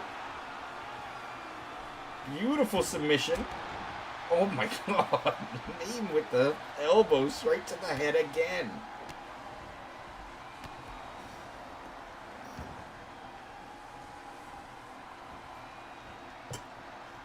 Oh, he's gonna break the arm.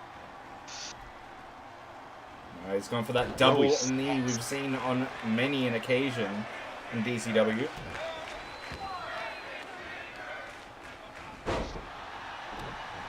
Reversal after reversal in this late stage of the match. Omar going for a cover. Is this it? Kick out at 2. And what do you do if you're Omar this late in the match, considering... Oh my god. That's the last thing I would do. Trap the arm You there, don't need though. to be doing that high-flying stuff. I mean, he can't see. There's no point in doing those kind of maneuvers if you can't see your target. See that German he just did? Stick to that. Oh, big boot! And that busts What the Meme flip-flop? over. This could be it for Meme's night. 2! Kick out at 2. Both I men... was gonna say... Go on. I was just gonna say, I don't know if the adrenaline will pump for Meme with the blood like it did for Omar. Oh, blue thunder bomb! But doesn't go for the pin. He knows he's too close to the ropes. And he could be setting up for something else. Oh, another big boot! This is it. I don't know how you kick out if you're Meme. And Omar takes victory. Wow, that's a bad loss for Meme. Here is your winner. But an absolute statement from Omar, let's be honest. He performed so well in that Chat's Chamber match coming second.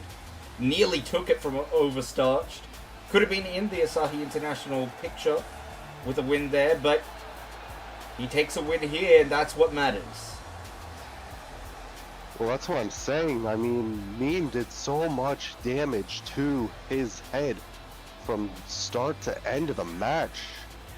I mean, if you're Meme, what do you do?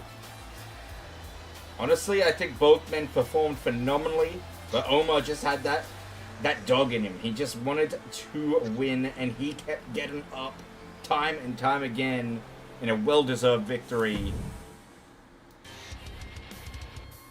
Before we forget, because nobody reminded me, but I reminded myself. Let's do some injury checks. So, I think we'll do an injury check for glasses. So glasses. What happened to him again? I don't remember actually, but Gas said something about you should do an injury check for glasses. Okay. Is a glasses injured? That would suck if you get an injury now. Considering Twitch Turmoil's around the corner. Not injured for glasses. Good. Who else had a big match? Mendez. Mendez injury or Razin injury? Maybe both, because they put Mendez in that. They worked on his shoulder. Alright. Remember? Yep. I can't think of what the stupid move is called, the one I always ask you. This is a Razin injury check.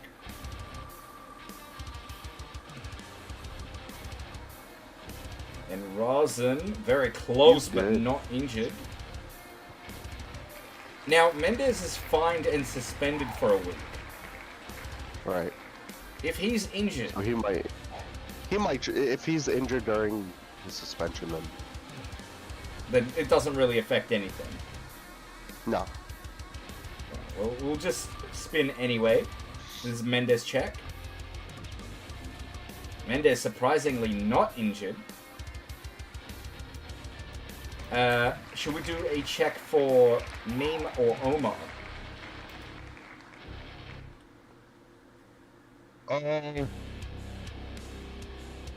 I guess not. I mean, you're just busted open. Couple stitches, maybe a broken nose. Quickly recover. Alright. Well, nobody fell under the ladder, no. I'm gonna just quickly change our referees. Oh no! We were supposed to do Heidi. Oh, Heidi check? Remember she like collapsed when the ladder fell? Okay. I'll do a quick Heidi check. Heidi injury check. Cause she fell bad. Like even the game glitched and like... Doesn't matter, not injured.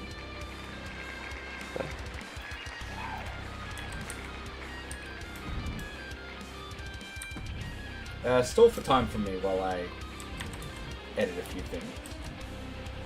Why am I drawing a blank? What is the, what is that move called? That I always make fun of you for not knowing. The abdominal stretch? I always mix up the abdominal stretch, the octopus stretch, and the stretch muffler. Who's muffling? Stretch muffler. I think that's the one Brian Danielson does, right? I don't know, you're just talking garbage right now. No, I'm not.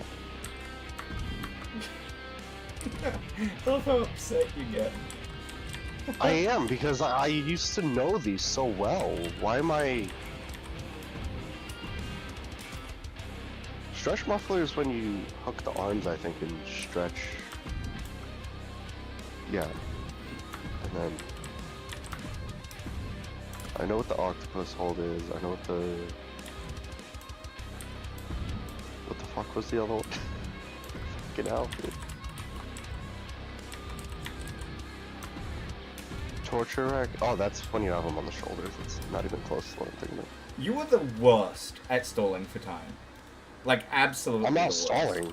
I'm not stalling. I'm talking to myself, trying to figure stuff out. Why are you talking to yourself on my stream? I got distracted. Jesus fucking Christ. What do you want me to talk about? Talk about this next match, Blood Bowl. Okay. So, you're literally here. I'm fucking editing the game, you asshole! I'm asking you to help me. As if I don't help him enough. So, Blood Bowl, 6-man tag team. Well, not tag team. What do you call it? Tornado team? Alright. Yeah. Shut up, Zach. Predictions in chat. We're gonna get into this next match. 3 versus You can 3 explain the rules. Blood Bowl rule set, which means first blood elimination rules. Otherwise, there are no rules. The only way to defeat your opponents are to eliminate each opponent by spilling their blood. It is going to be a HIV positive night tonight. We already saw blood spilled with Meme, with Omar, and even more blood will spill in this matchup. And possibly other things from Pete. Oh god. Well, not only that, Does only one person have to be bleeding? Or do you have to make the entire team bleed? you have to make the entire team bleed. Ooh. And not only that, but this qualifies as Dusty's second Necromancer challenge. He fell short in the first one against a resurrected Yokozuna. And here we are. Necromancer has hired the Margin clan to do his bidding. Will Dusty weaken the Necromancer with the help of the fucked up doggos? Only time will tell. Do you think Majin Clan is afraid of Pete? I think anybody with their right mind would be afraid of Pete. I'm afraid of Pete. I'm afraid of Pete and Majin Clan, but in 2 totally different ways. I mean, picture yourself in a dark alleyway. If you saw either of them, I'd be scared. Okay, well, to capitalize on that, picture yourself in a fork on a road, and down one dark alleyway is Pete, and down the other dark alleyway is Margin Clan. Which alleyway would you choose? I guess Pete, because it's only one guy. Oh, But I'd I choose know what's Margin gonna Clan. happen. I'd take the Doom. I there's no way I'm going down that fucking disgusting left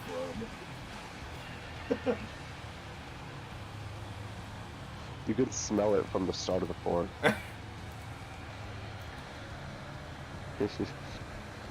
Come on, chat. Where are your predictions? This is Fucked Up Doggo versus Margin Clan in possibly the most brutal match of the night. Place your bets.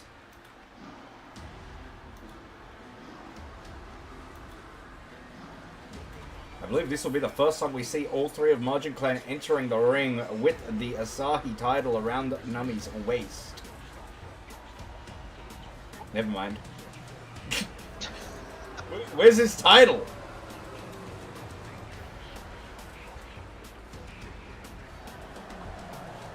People love forgetting their titles.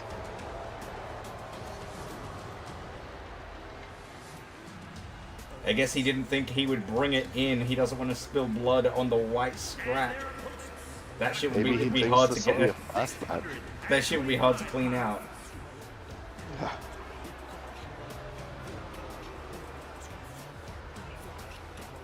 As always, these guys look terrifying. Definitely.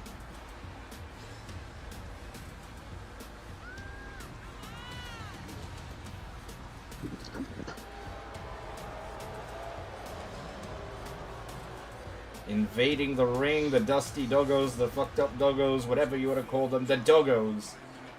Exiting. Oh, they're walking straight at Nami. They've surrounded him. Oh, this is gonna get ugly quick. Nami doesn't seem to care.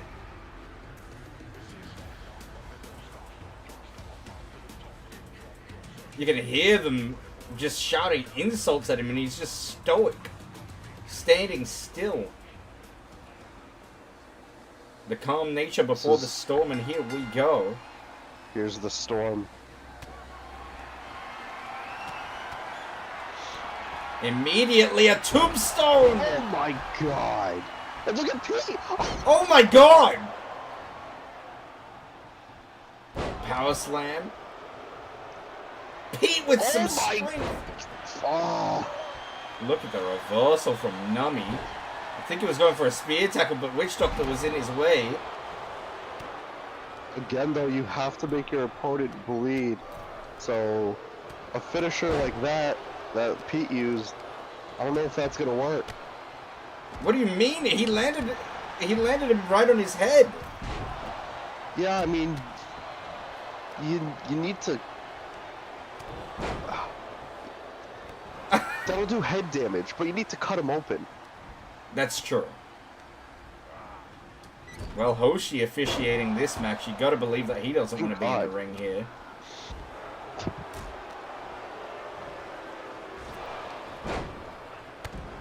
Just chaos to call right now. I don't even know where to look. I'm watching. Well, I was watching the outside. Beautiful DDT from Nummy, trying to do some damage to the face.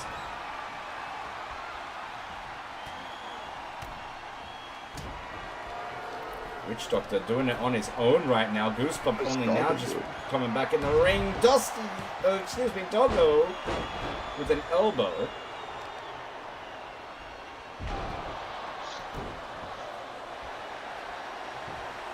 And a bear hug applied to Goosebump.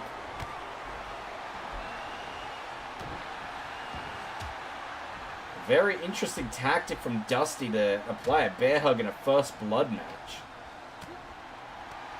Can you try to weaken the opponent? Yeah, you can. It is interesting, but it's so early on in the match. They could just be, like you said, trying to tire them out, take them out a little bit. It is hard while they're fresh to just go for the headshots right away. I'd say as well, another thing to keep an eye out regarding this match. In 3v3 action, Margin Clan are undefeated. Wow. Nummy and Doggo in the middle of the ring here. Will this be the first elimination? Nummy has Doggo up on his shoulders. Oh my god.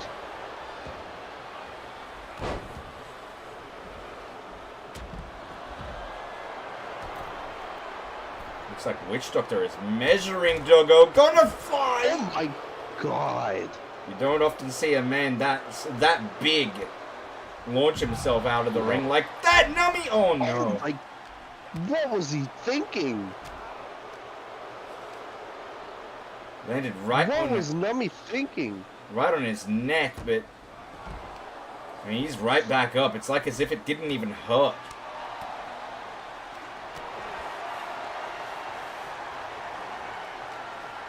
Witch Doctor just trying to choke Dusty out while Nummy watches. Oh my. Pete from out of nowhere. And, oh, I thought he was coming over to us.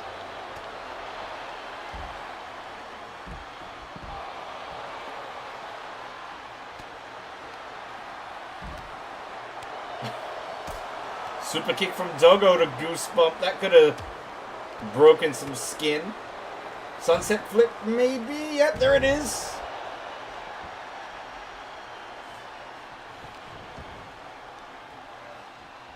And an Uranagi on the outside from Nummy. Look at Doggo. Just commanding this match. Look Doggo. at Dusty. Dusty with a chair, yeah, you're right. Nummy trying to avoid Dusty at all costs right now. He's chasing him. Oh, Nummy. Oh!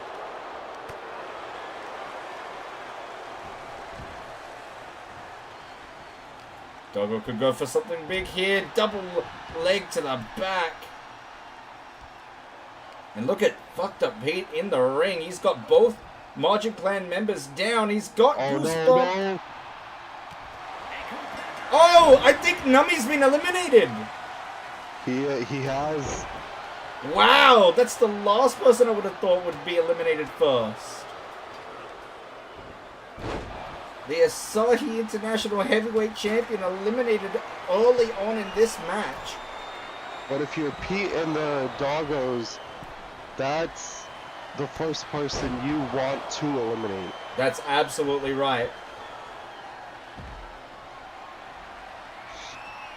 Fucked up Pete doing some work tonight.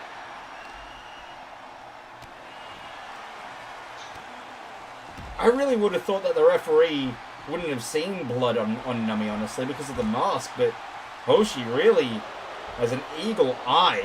I don't know how he can see from in the middle of the ring there. They must have told him. Yeah, I guess so. Just 3-on-1 right now. Oh, there it is! My God! And it is not looking good for Margin Clan right now. Pete tried to get over that. Go for a DDT, but Witch Doctor with the reversal. But just jumping Witch Doctor. Like vultures. Oh, Pete could have it here. There it is. My God! Pete carried. Pete is a... I can't say it, but Pete is fantastic. This is the best yet worst version of Pete we've ever seen.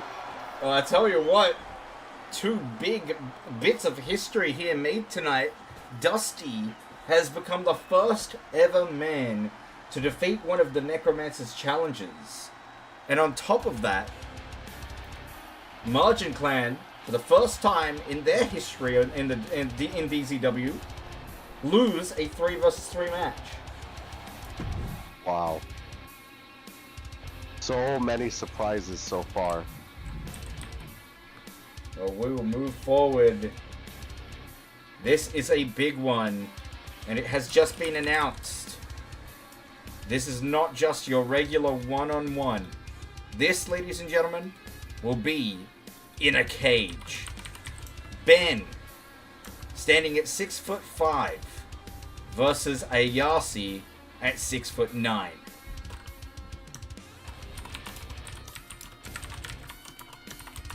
Couldn't have asked for a bigger matchup. Predictions are ready in the chat. Place your bets. And let's get this show on the road.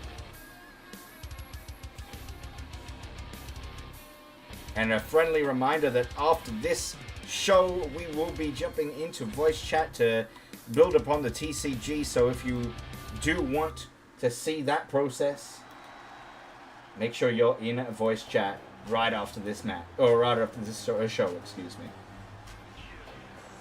The following contest is a steel cage match.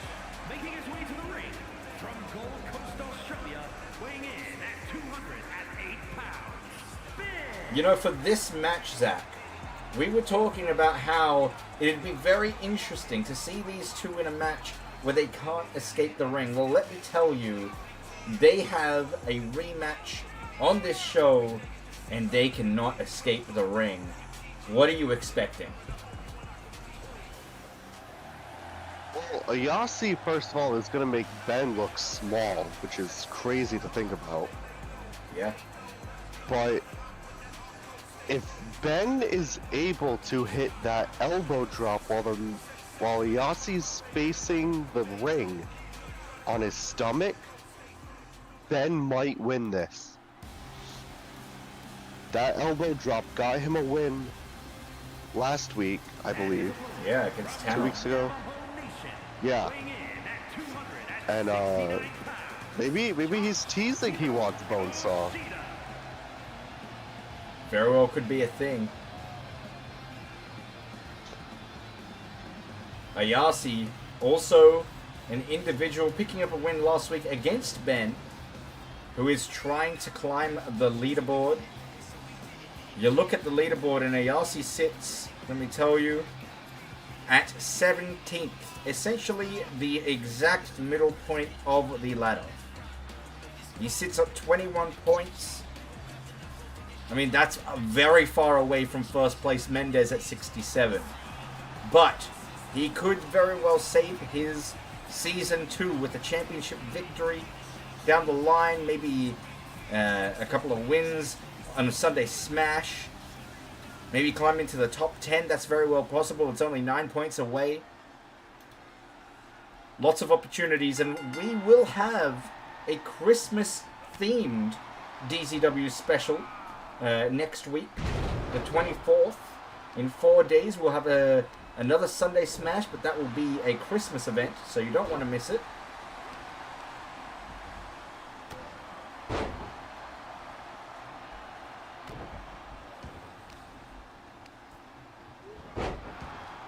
Ten minutes on the clock for this one. Referee outside is Hoshi, cousin of Hoshi. We established. Going for that elbow that you talked about. Did miss, though.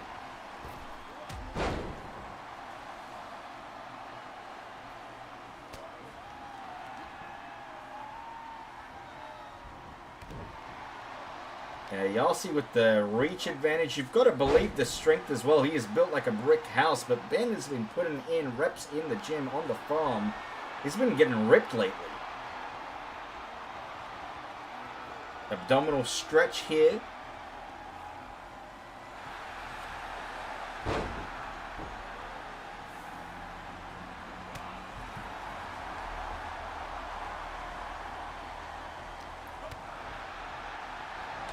Ben ducks Ayase, goes for the shoulder tackle.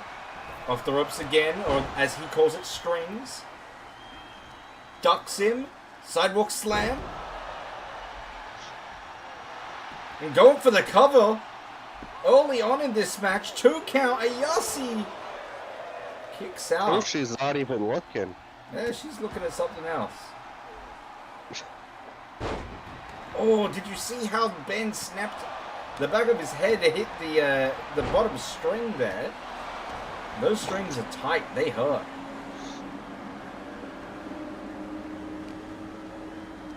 Like a guitar string. Oh, what is Ayase doing here? Oh! And follows through with a knee. Man, Ben looks like a cruiserweight compared to Ayase.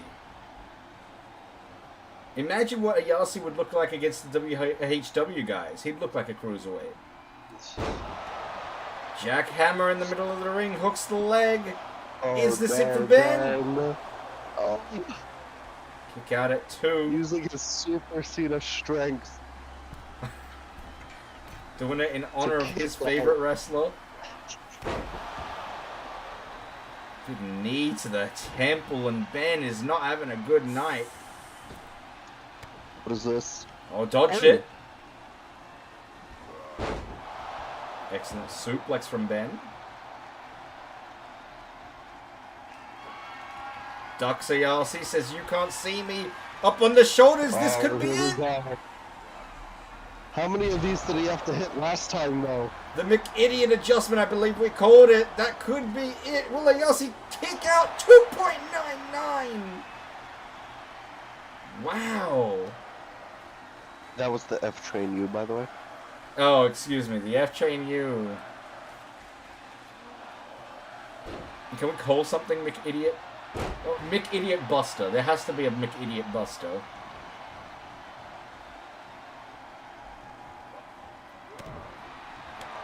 There can be the drop down after the 2 shoulder tackles. Oh, Ayase spilling blood there. I don't know why Ben's bringing him to the middle of the ring. There's no rope breaks in this, I don't believe. Oh, here we go. That's why. McIdiot shuffle. And he hits it clean. Ben measuring Ayase. Can he go for another F-Train U? He does! Is this it for Ayase? He hits it!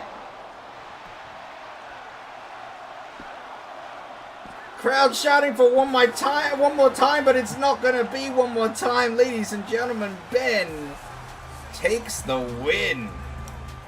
Here is your winner, Ben. Incredible. This man is all of a sudden just started getting hot out of nowhere.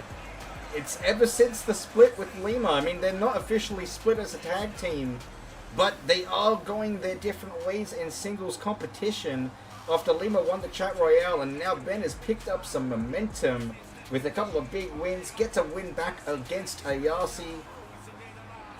I love it. I'm loving it, let's say. You could say. I see what you did there. I think the 5-knuckle shuffle should be called the apple slice shuffle. Oh, fuck off. Well, Zach, you are in competition for this next match. Oh yeah, that's right. I'm wrestling. Before you go, what are your thoughts on this last-minute booking? Being a tag team, put in a team with Lima against Steffo and Wolf Knight. I mean, I don't really have a problem with Lima. I think we'll work well together. Two New England men against a dinosaur and whatever that thing is. Well, two New I England walked men, into but that thing's company and won their main title, so I ain't too concerned. that's also true. But two New England men, but you gotta point out the sheer fact that he's your Twitch Turmoil opponent. Yeah, he will be. That's fine. I mean, are you not concerned that maybe he'll turn on you mid-match or do something? The worst he'll do is stare me down after the match or something. I think he wants this win. We can put the match aside and team up, whatever. I think we both don't like Wolf Knight or Steffo, so let's give them a loss and then we'll move on from. He ain't gonna do anything. He's not gonna attack me or anything stupid. Well, I hope for your sake he doesn't. I've just realized that I've forgotten to do something, so let's stall for a little bit more. Am I gonna have my WHW title with me too? Yeah, of course. You're the champion. Oh. Right. It's a lot of belts. I mean, what are you? The undefended champion, the WHW World Champion, the DZW World Champion, former moderated champion. India's favorite champion. Former DDT Iron Man heavy metal weight champion.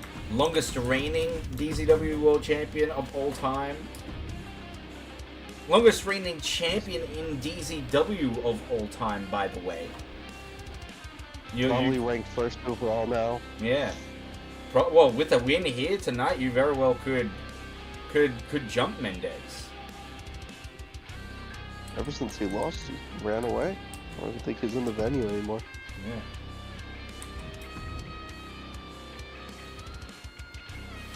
Zach, I wish you luck.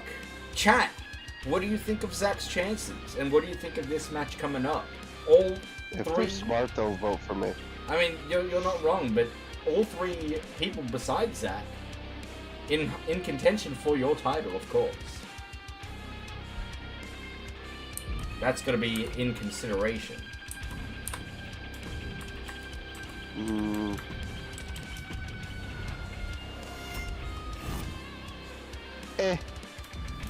That's all you have to say, huh? I mean, come on. I already faced these two. Yeah, but you drew. You didn't even, like... You know what? I digress. That's not my fault. They couldn't pin me. Alright. Well... You know the rules. You know there's a time limit. Mm-hmm. You couldn't pin me. You... That's it. Go do your No match. problem. Get the fuck out of here. Go to Gorilla. Okay? Fuck you. Steffo and Wolf versus Zach and Lima. predictions in the chat have started. Place your bets, chat.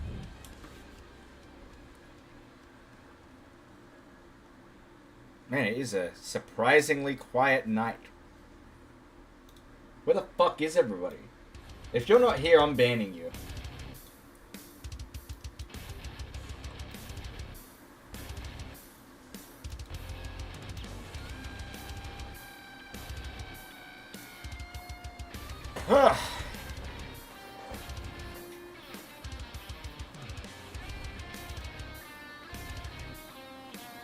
Alright, here we go. Two teams where the question is, can each team coexist? We saw a little bit of turmoil between Steffo and Wolf Knight. Is a tornado tag team match. Introducing first, from another time, weighing in at 169 pounds, Stephen O. As Steffo makes his way to the ring, you saw last week Wolf Knight just push Stephosaurus as Steffo was in his corner for a match. Felt very uncalled for. Whereas on the other side, the other spectrum of this match, Lima, of course, the #1 contender at Twitch Turmoil, winning the Chat Royale match. #1 contender for Zach Daniels World Championship. You gotta believe, even though these two want to win, that's gonna be playing in the back of their minds. Wolf Knight and Steffo, though, also really want an opportunity at Zach's title. Both have a real claim. Wolf Knight taking Zach to 2 draws. Steffo beating Zach on 1 occasion, although by a ring out, where he didn't win the championship. And taking Zach to another draw.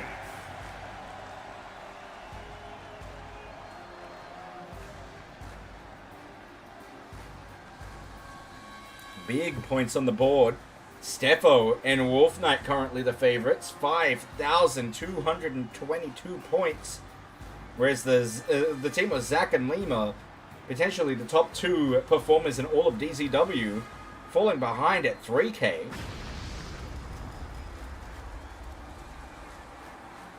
And Wolf Knight stating on the back of his cape there that you can never beat him. Well, I guess that is true because Zach doesn't have a win over Wolf Knight right now. Merely 2 draws.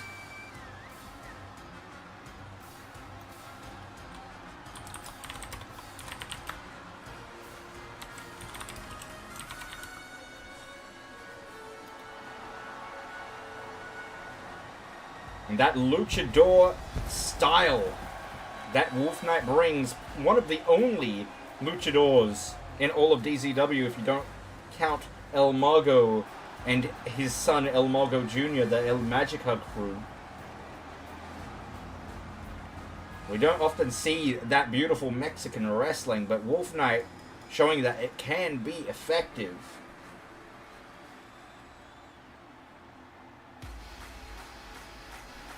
Now that's Wolf Knight. That's not Chaotic Wolf. And look at this, ladies and gentlemen. Weighing in at 241 pounds, the Extreme Fighting Undisputed Champion, Zach Daniels. Winning the WHW World Championship at the WHW first ever event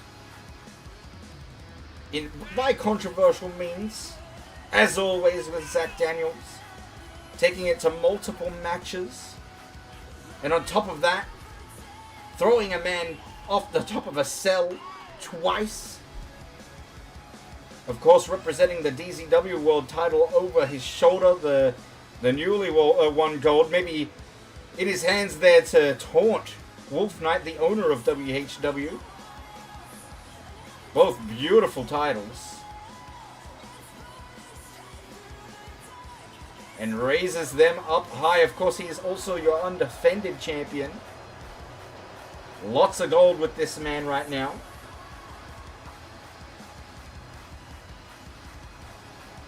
and not putting his title on the line, and controversially not coming out last, by the way. I can tell he's not going to like that.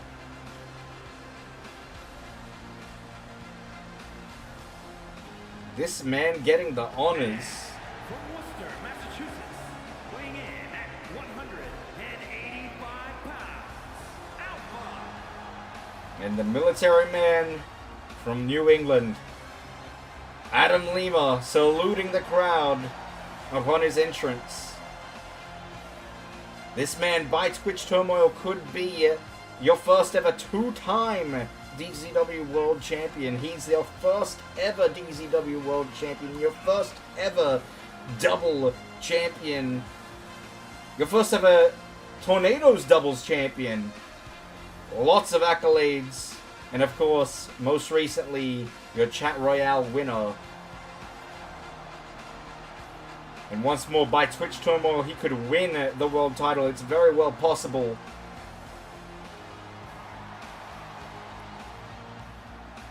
The crowd love him. The crowd definitely do not like his tag team partner tonight. For one time only, he is tagging. He's joining forces with the best there is in DZW. 15-minute time limit. Hoshi officiating the match, and we are off. Collar and elbow tie up immediately. Kicks things off with Steffo on the ropes. Wolf Knight and Zach locking up, and that technical prowess of Zach Daniels. Trying to gain control here. Wolf Knight off the ropes. Zach dodges. Excellent technical wrestling from the two.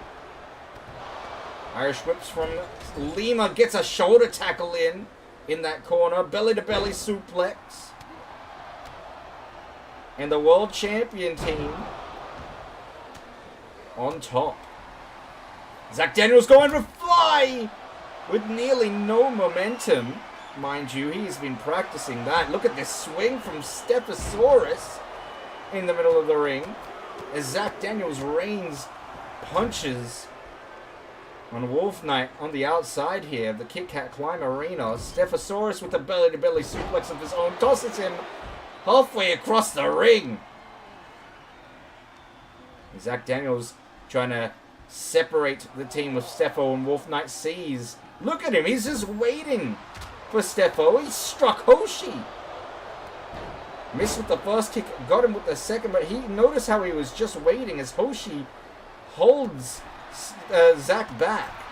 He was just waiting for Steffo to do the damage onto Lima while he then attacked him after he did his move. Look at that, brainbuster into the pin. He's put a few men out with that move. And one Sean Hunter as well. Slow count from Hoshi. And Steffo kicks out at 2.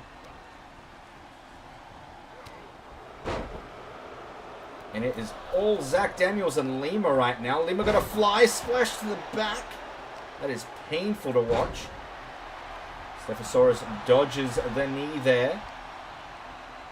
Hooking the arms into a big powerbomb. I thought it was going to be a suplex, a butterfly suplex, but he changed it to a powerbomb. Wolf Knight charging Zach Daniels here. Oh my god! He just stomped his head into the apron. I've never seen... Oh my god! And he missed the senton. This is brutal from Wolf Knight and Zach Daniels, and this is exactly what I mean. These two do not like each other. I mean, who doesn't like Zach Daniels? I couldn't tell you. Another swing from Stephosaurus in the middle of the ring there. And all this action in less than 3 minutes, ladies and gentlemen. You gotta love it. This is main event worthy action here. Steffo trying for that powerbomb, but Lima gets out of it. Going for an Olympic slam. Kind of 8 on the outside for Zach and Wolf Knight. As Lima traps the leg, going for that ankle lock. Very close to the ropes. But I don't believe there are rope breaks in this match. Oh my... Zach might need an injury check. It just got dropped on his neck on the bottom rope. I'll need your guys' opinion on that one. Wolf Knight is brutal, man.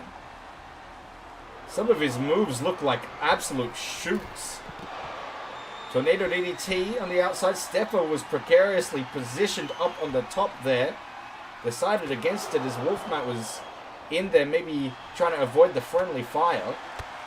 Which is nice to see that these two are working together in this match after that shove that we saw displayed in Sunday Smash. Lima trying to bring the action back in the ring, but Wolf Knight says, no, I don't want to, and eats a Russian leg sweep. Nice block from Stefo. Oh, here we go. He's tossed him into the... Oh, wow. Wolf Knight from behind taking over the attack that Stefo was inflicting, trying to bring it closer towards the announcer table. Leg screw. Zach Daniels showing that he's still got that technical prowess that everybody knows and loves. And look at this, Lima dripping with blood. I think the top of his left eye has been cut open. As Zach works the arm of Stefo, snapping back, going for a big slam. And again, Wolf Knight just letting it happen.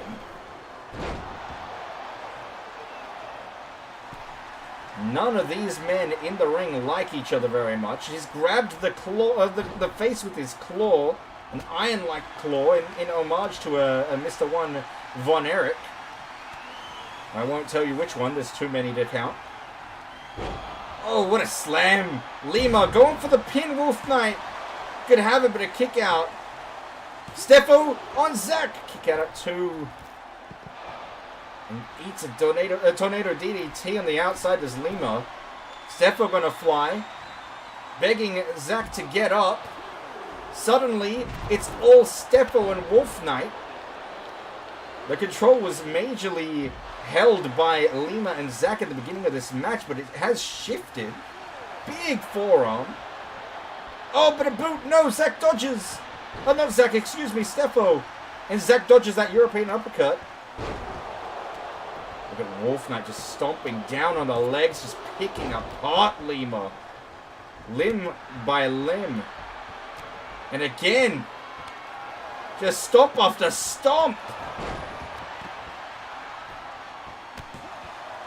Somehow Zach is down. Stefo with a 2 count. Atomic drop on Lima there from Wolf Knight, going for a second. Look at this from Zach Daniels in the ring, though. Measuring Stefo, but Wolf Knight coming in, maybe to intercept.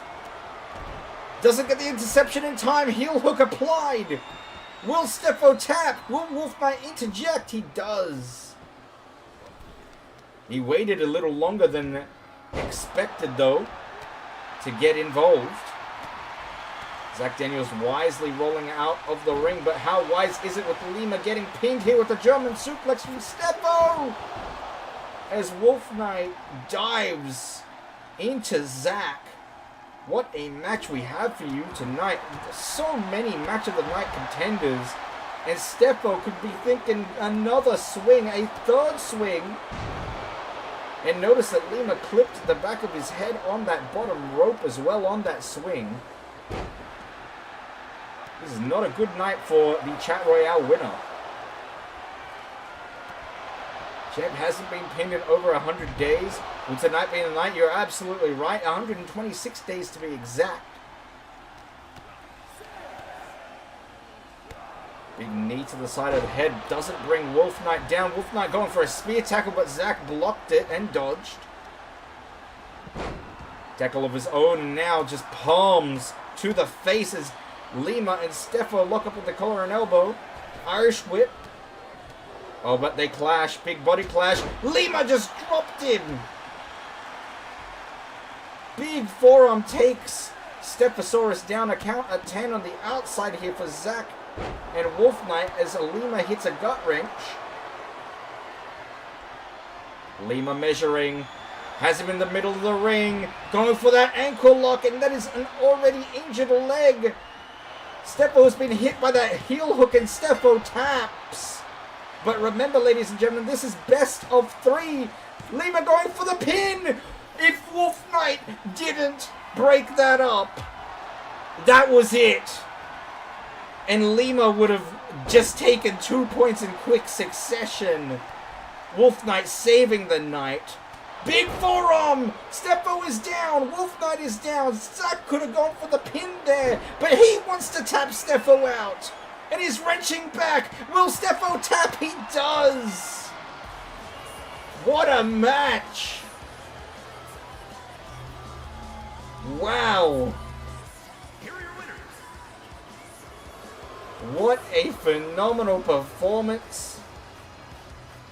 They high five at the end, a showing of sportsmanship from the champion and challenger. A pleasant surprise here at DZW. Kit Kat climb. Wolf Knight and Stephosaurus just not good enough cooperation on this day. Lima and Zach Daniels will move ahead towards Twitch turmoil.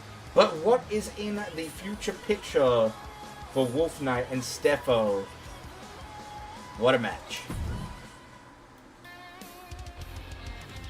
And we will welcome back Zach Daniels after that grueling match. What a performance. Zach Daniels, welcome back. Congratulations again. Thank you. What are your thoughts on that match? How that went? I mean, you could have gone for the pin there, but you went to submit Steffo. No, I went to submit him because the stupid fucking ref doesn't know how to count to 3. It takes some goddamn 50 seconds to figure out how to count to 1, 2, 3. Fucking idiot. I want a fucking apology from that piece of shit. But that's Hoshi. You can't be mad at Hoshi. No, I want an apology from him in the back. Wow. Fuck him. He held me back for no fucking reason too, that piece of shit. He's lucky I didn't hit him harder. Well, regardless, you when took I the accidentally win. clocked him, I wish I fucking knocked him out easy. You took the win. That's all that matters, right? Yeah, I knew we were going to. And I made Steffo tap, which means he's done in the title picture. He can fuck himself too. What are your thoughts on what Lima did in that match? Because he applied, I don't know if you saw, but he applied an ankle lock, submitted Steffo, and then went for a pin straight away. And if only if you had held Wolf Knight back, Lima would have got the win in 2 quick falls. Yeah, well, can only do so much. Good for him. I knew we were gonna work well. I mean, Yeah. I'll see him down the line. I Well- made Steffo tap, so he's done. You'll see him at Twitch Turmoil. That's where you'll see him. Yep. But we've still got a show to finish. Kit Kat Climb, Tiger versus Jesse World Championship match. Predictions are set in the chat, so place your bets. Also, may I continue for a second? Well, hold on, because Tiger Okay. coming out and I'll notice that she is the WHW Women's Champion. Yes. Is that what you were going to talk about? No. Okay, go for it. The floor is yours.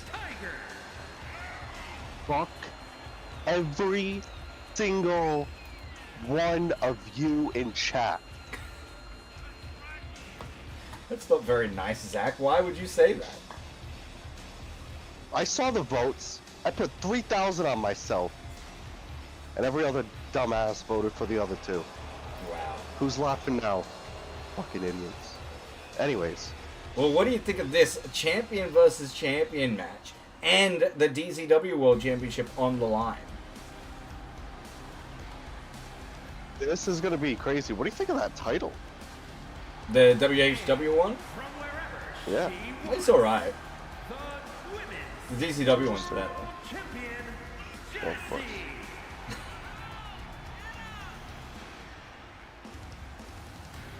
Look at that beautiful title around the waist of our 3-time DZW Women's Champion. Can she do it yet again? Can she get her, I believe this would be her second defense in this current reign, and her third defense total. Oh, she lost her title too, DZ. That's okay. Again, in the canon, this happened just before the WHW, just after the WHW event. And here we go. Tiger has been performing out of her skin in DZW, undefeated, and now owning this one-on-one opportunity. Fun fact, she has a win over the world champion in tag team division. Wow. Okay. Yeah. So the question is this Jesse's kryptonite? Oh my god, just shrugged Jesse off.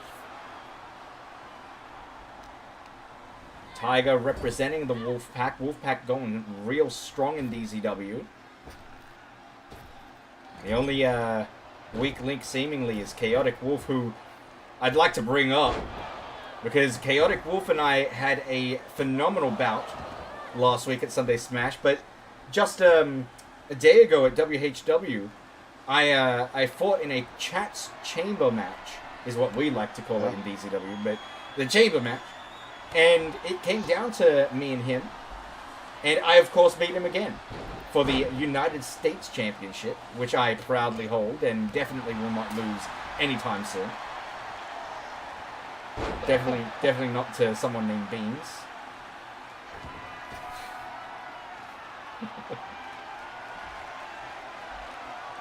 What is this? Jesse gonna fly DDT! Oh my god!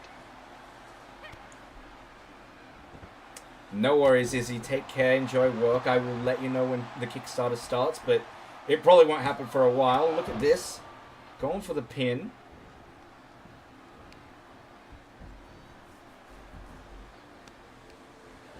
And yes, a friendly reminder that what Izzy said, we are developing a TCG. But not only that, we'll be fixing it up in the voice chat. If anybody wants to assist or put some input in on the cards, that'll be right after this show.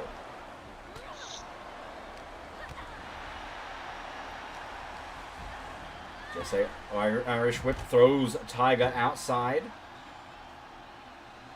Jesse with the champion's advantage, of course. DCW rules dictate that the champion cannot lose their title on a disqualification, a count-out victory, or if the time limit runs out, if it is a draw.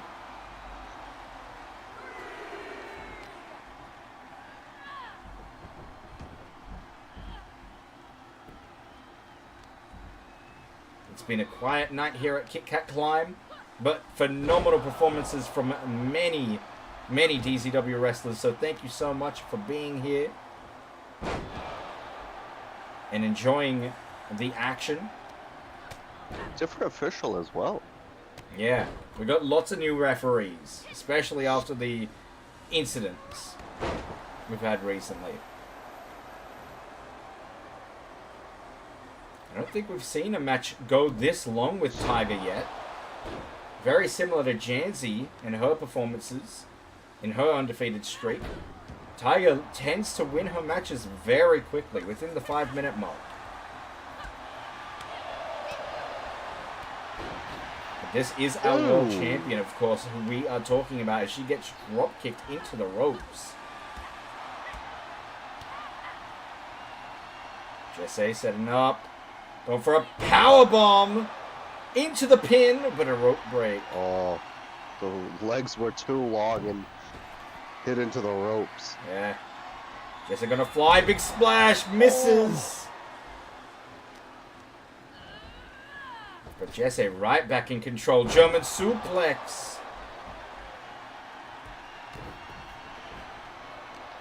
A very dominant champion in Jesse, and she has been dominant in the women's division for so long.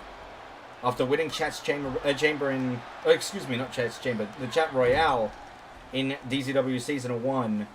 She has done nothing but stay at the top of the card. Won the championship 3 times. This is going for her 3rd defense. Oh, but Jesse just collapsed. Did you see that? Yeah, right. Notice how it happened too, right after the leg was attacked. Tiger can really capitalize here. Oh, a knockout blow! That could be it. She's not done. Oh, but a nice reversal from the champ. Picks up the leg. Going for a big knee to the back of the head. Thought she was going for a taunting cover there. But no, I know what she's setting up for. She's going for that moonsault. She hits this, it's over. She missed. Oh. Tiger was really out of position too. Oh, this is submission. Oh. This is submission. Will Jesse tap? Nowhere near the ropes. I don't know how you get out of this. That's how Jesse manages to free herself. I don't know how she did it. Excellent dodge and weave there. And a suplex. 4 minutes left, Zach. What do you think? What are you calling in this match? Because it's late game, and the champ has been holding on, but the challenger looking real strong.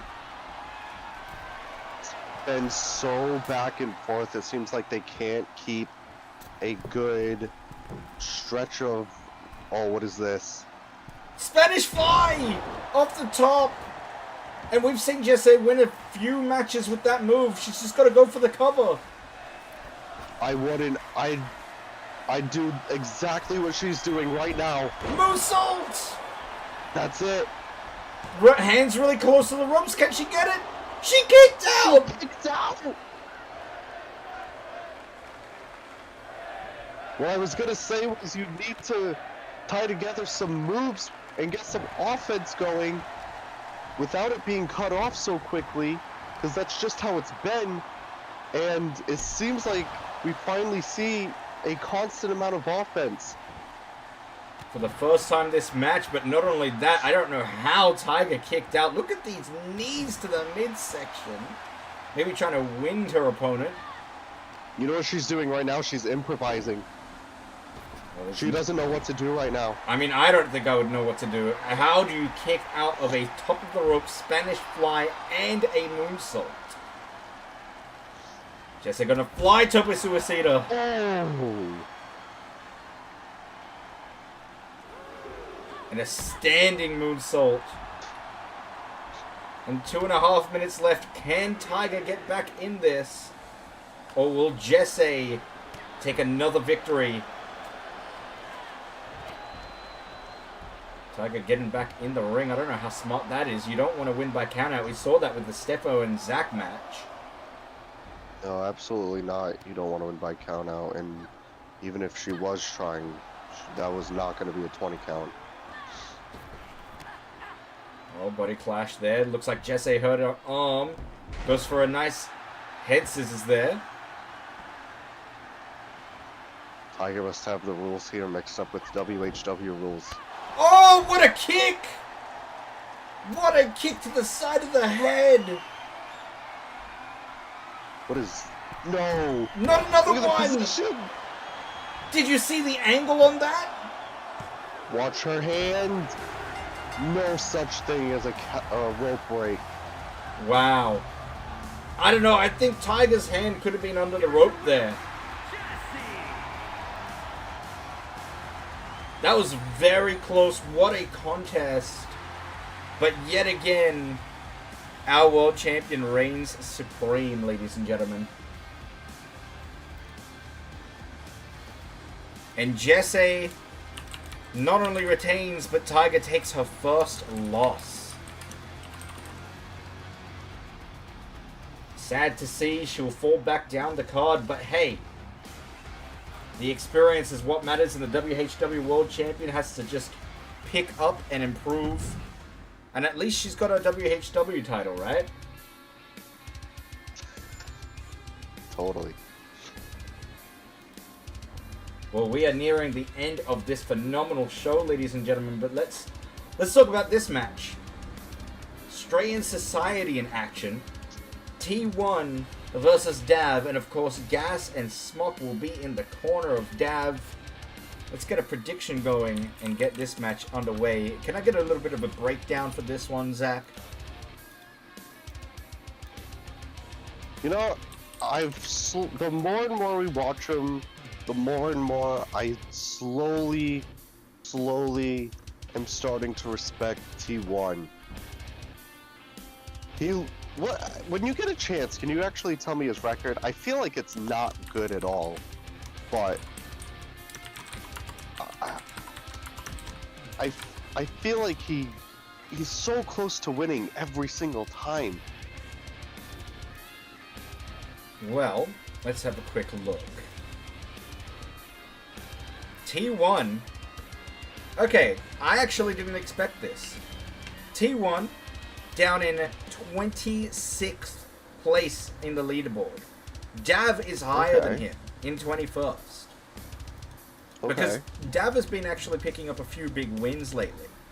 Dav's record stands at 6 wins, but a very, very, very disappointing 10 losses. T1, however, 5 wins, 7 losses. Yeah.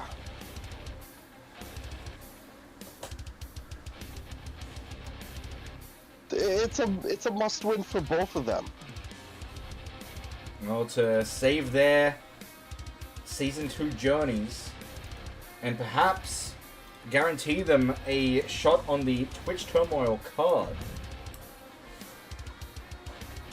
This is a very important match for both people, both men. You know what you just wrote reminds me of is that cat song. That should be Smock's theme song.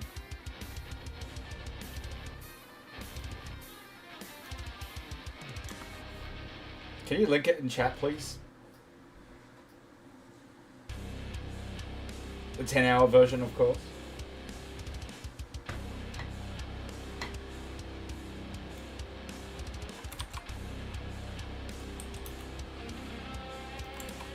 You don't know what we're talking about.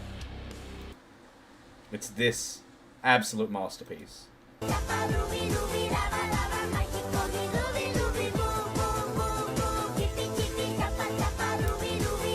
Alright.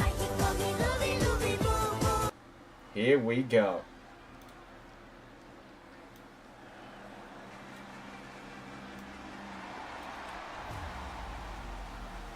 The following contest is scheduled for one fall, making his way to the ring from Hawaii, weighing in at 265 pounds, T1BG. The first ever Asahi International Heavyweight Champion makes his way to the ring. But he's going up against a very in-form Dav, with the Strain Society back in action at ringside. Of course, Smock was injured, Gas was out with a family matter. But when they are in the ring, when they are by the ringside, it usually goes Strain Society's way. And here we go.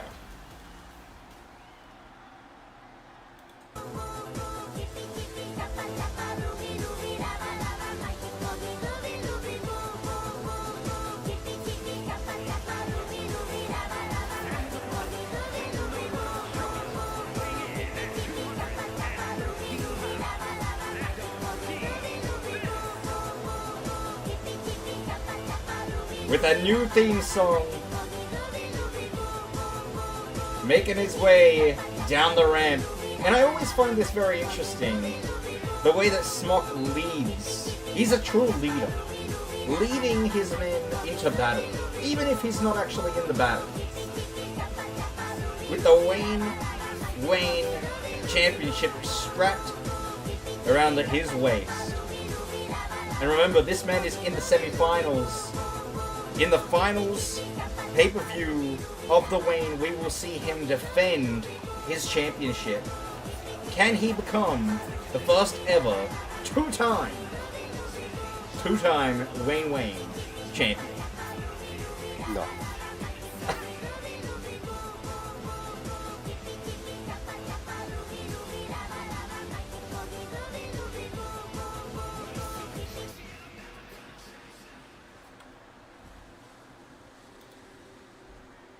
Alright, here we go, ladies and gentlemen. 10-minute time limit, normal DZW rules in action.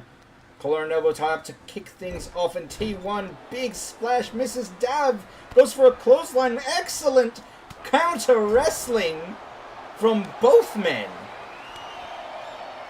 And the big slaps in the corner there. And this is exactly what I expected. Both men have something to fight for. Just mounting T1, just raining down punches, going for the forearms, trying to split him open with an elbow to the forehead. And go for it again. That's the brutality of Stray Society in action there. How tall would you say he is? Dav? Yeah. Well, I know T1 is about 5'6". Dav is Okay. Dav is probably around 5'7", 5'8". Okay, if he's 5'8", he's wearing a singlet for someone that was made for someone that was 5'2". Mm-hmm. Because that thing is tight as shit. Man, our wrestlers do like their tight outfits. Big forearm takes T1 down on the outside here, and look at Stray Society just stalking like absolute vultures on the outside. Maybe taunting T1 a little there. I can't with the single.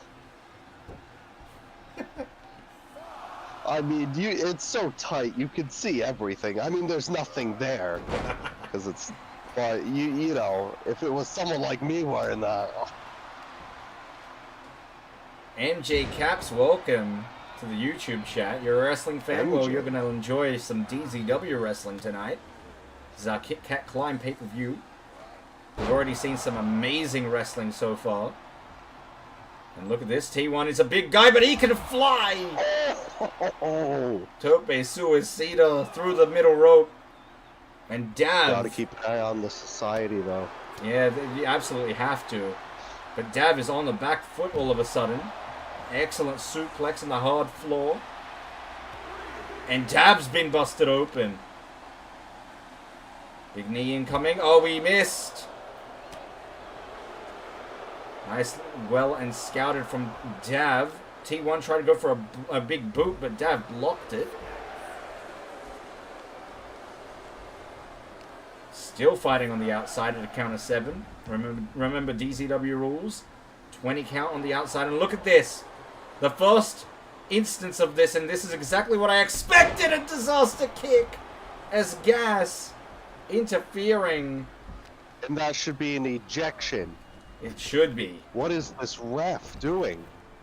Oh, look at this. T1 hops in, goes for a German suplex into the pin. Beautiful wrestling from T1, but a kick out at 2. You want a Kit Kat now? Shadow Broker, you're more than welcome to have one. As hey, Shadow bitch. Hey! Be nice. This What move is that? This I'll isn't be nice if you don't WHW, move Zach. at it. Fucking idiot. Oh, T1 busted open with that big boot. We've seen a lot of blood tonight. But Dav could very well end it right here. I think this is it. He's not done. Oh, goes for that roundhouse kick. T1 dodged it. Sorry, I'm just What is hearing this? voices in my head, chat. Oh, splash to the lower back. But Dav gets right back up. Irish whip. What a knee! Zach, stop singing. Oh. This That's has why you been couldn't hear me. very back and forth.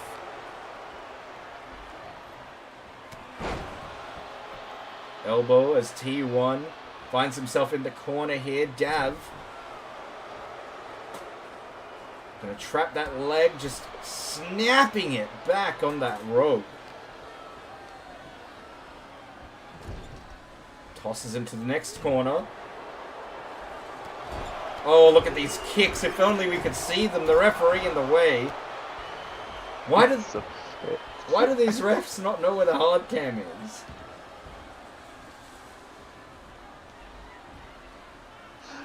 He's so bad, this ref. I also like how all our refs wear different outfits. Yeah, there's no uniform. Oh, T1. Oh, what was that? It looked like he was going for a super kick. He tricked me, and he absolutely knocked Dav out clean, but Smock getting involved. Yet again, allowing Dav to recuperate.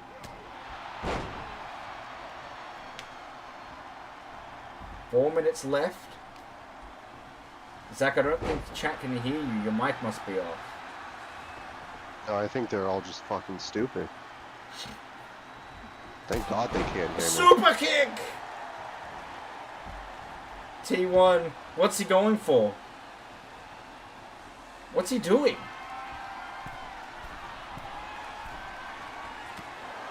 He loves the high flying. Well, Oh my God! I don't know if that was a part of his plan, but it was really well done. And another tope suicida.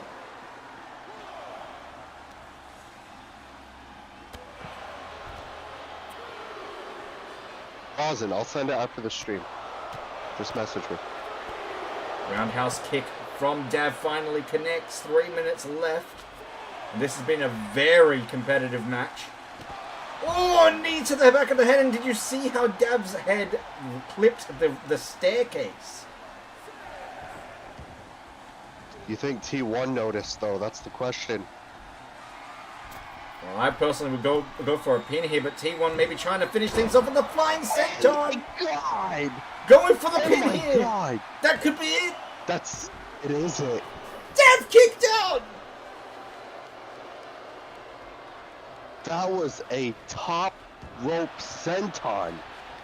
And again, arguing with Strain Society on the outside. Watch out, T1, watch out! Dav capitalizing on the behind, the attack from behind.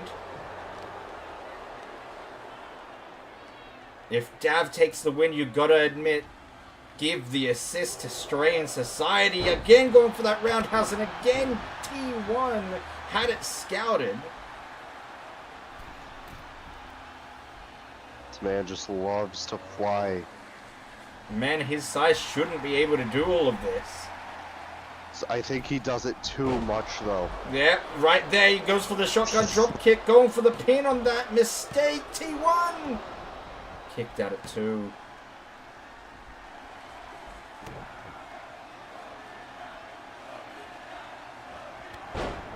Chat, the chat are getting into it. You can hear them in the crowd.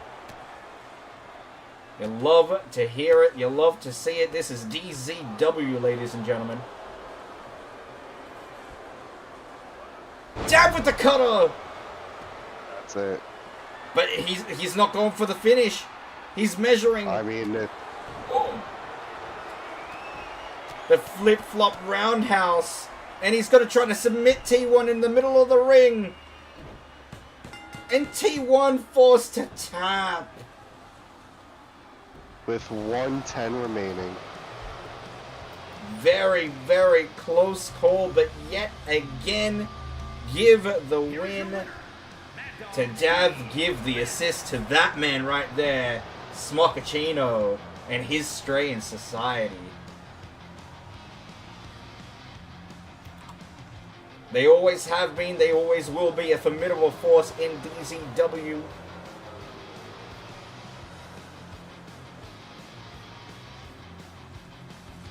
And Dav flying high in the singles division. But ladies and gentlemen, we've got 2 more matches tonight. And this is where I leave you for tonight, up until the main event.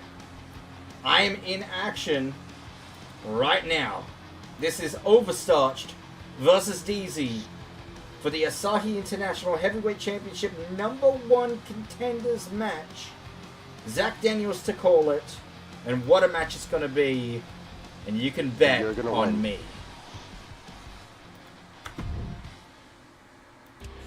Or you, You Zach. absolutely are gonna win. I have to win. I just have to. You've seen how to be overstarched. I've done it many times. I've watched the tapes. You know what to do. Well, I'm making my way to Gorilla. This is a submission match. You gonna be rocking the boots? Of course. I have to be. Alright. Alright, or you. 1-on-1 as Easy heads towards Gorilla. Overstarched versus DZ. Make your predictions down below. Make sure you pick DZ because Overstarched, as good as he can be, as good as we've seen him be, he's just not the man to be on top under a company. He's not the man to carry a company on his shoulders. He's just not that guy.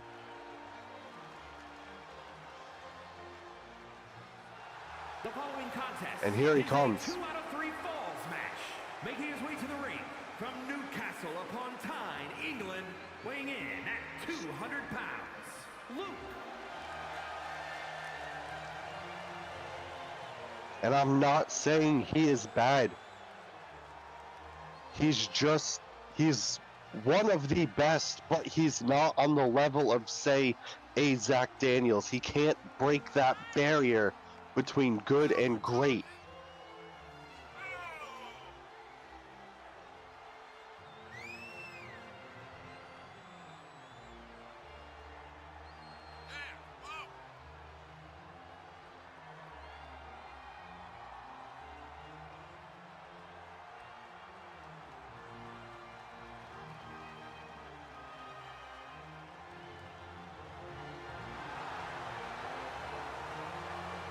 Make sure I bet myself here on DZ.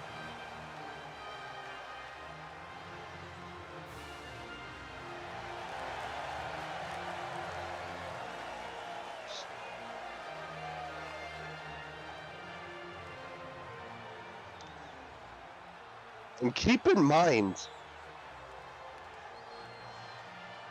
this is a #1 contenders for the Asahi Championship,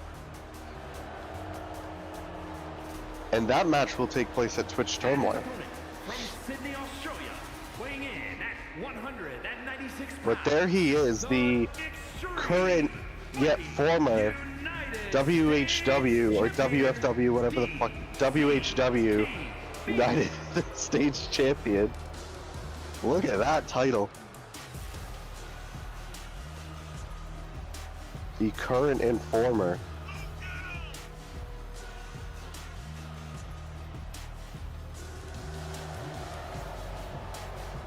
Yeah, he stole the belt back.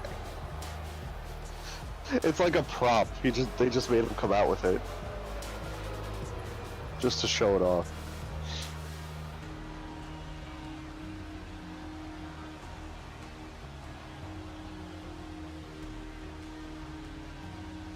Yep.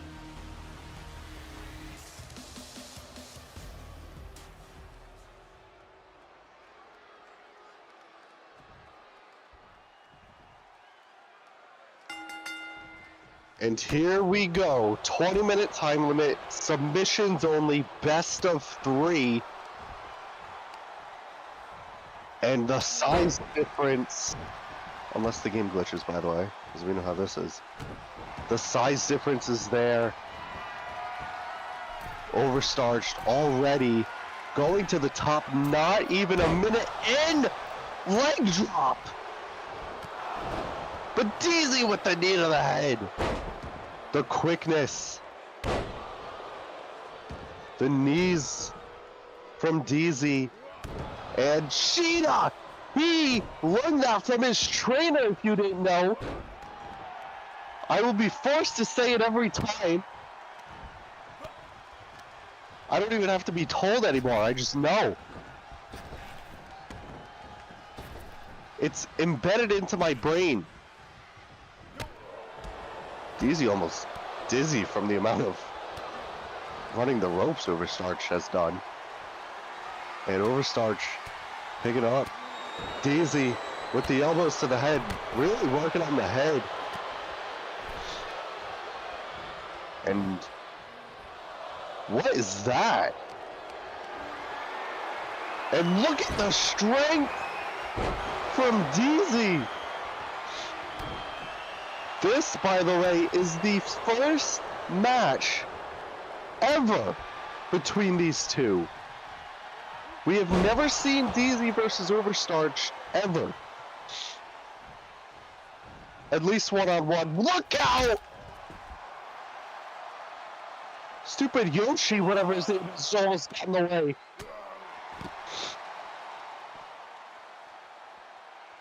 But Overstarch with a huge dive and incomplete control on the outside.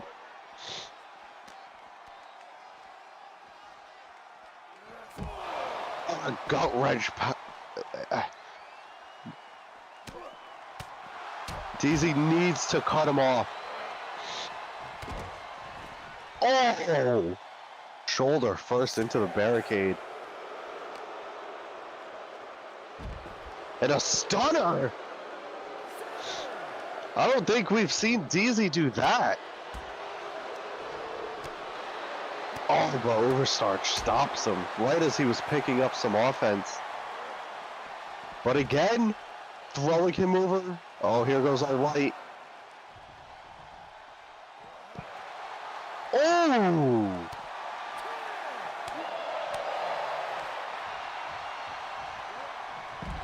Overstarch with a suplex onto the edge of the ramp. And a deadlift powerbomb. A 12 count.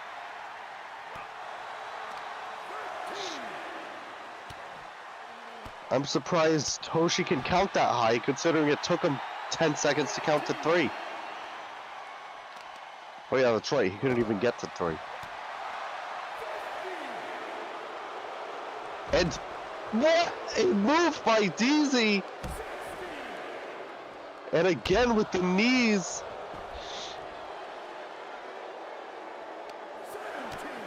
17? What is this? No, Buster right on the mat. And DZ's gonna take a count out.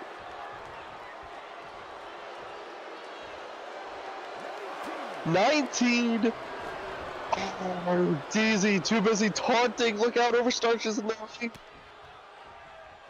Punch. Oh, the gut wrench again. And just picks him up like he weighs nothing and strikes him with the German suplex. More punches, and DZ's busted open. And Overstarch sees that and tried going for more, but DZ turns it around. It's working on the left leg and back to the head, almost trying to make him bleed now. And the kick again that he learned from Shida. His trainer, ladies and gentlemen. One of his trainers. Lighting up the chest. DZ comes back with a punch. And speaking of trainers, his second one-winged angel. He learned that from the one and only Kenny Omega. And look at the stretching on the head. Overstarch kicking.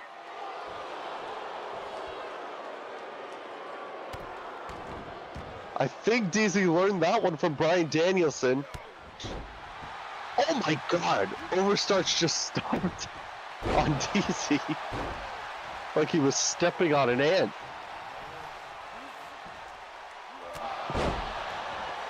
and then just plows him over. Dragging him away from the ropes. And oh! This might be a tap out.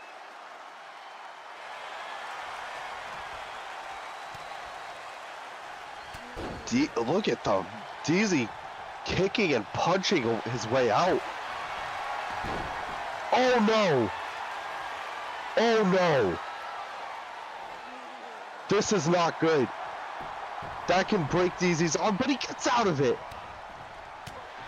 Tries to go for a knee. Overstarch puts his hands up and blocks it. Oh my god! Overstarch just knocked DZ out.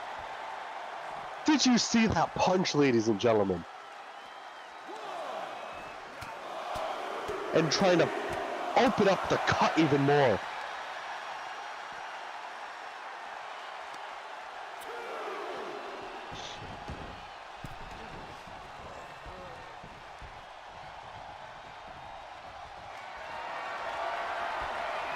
Oh no. Oh no, the potato kick. The countdown. DZ blocks it. Forearm. Overstarch is down.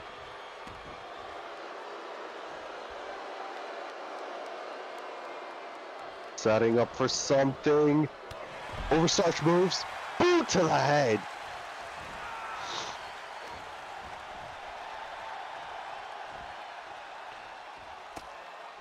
Powerbomb incoming. No, DZ. Punches to the head. And what is this? Brainbuster! Now, I wonder... DZ collecting some offense. Big super kick. I'm curious why the official is counting when they're outside if this is submissions only. Oh my god! Like a sunset flip backstabber, but it was on the head. Overstarch somehow getting out of that. Oh my god.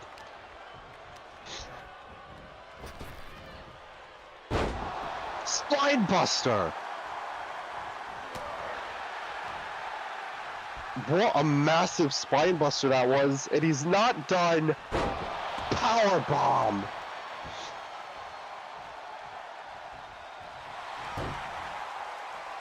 Now what? Now what do you do if you're Overstarch? Oh! Oh! Oh no!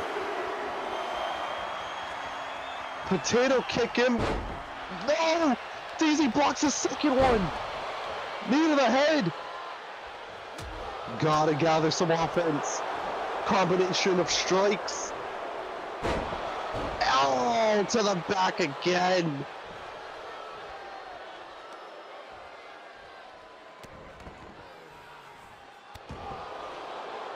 Just stomping his head in. But that's, you gotta do more.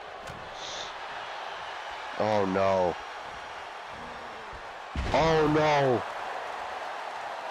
Big slam. And he's going back into that corner. A third time. Will he actually hit it? Bang! Potato kick. But again, you gotta submit him. And that's what he's gonna do here. DZ! Able to slide out. And I can't tell if that busted him open. Overstarch just busted open, ladies and gentlemen. Halfway through the match.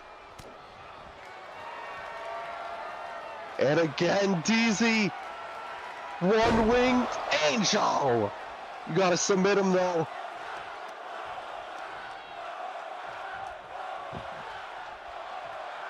Pulling him towards the Kit Kat logo in the center of the ring. And it's like a dragon sleeper almost, and overstarch taps. Remember though, they continue. Overstarch tapped very, very quickly to get out of that. Knee to the head. Daisy finally getting the collection of offense. Stop press. Damn.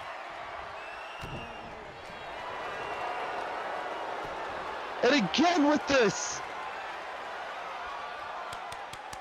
And another tap. Ladies and gentlemen, the sweep.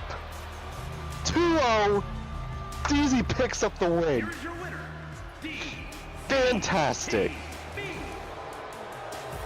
That right there, Overstarch, is why you need some submissions in your moveset. DZ is cut open bad. He may have to stitch that up, clean that up before coming back here. But fantastic from the former current WHW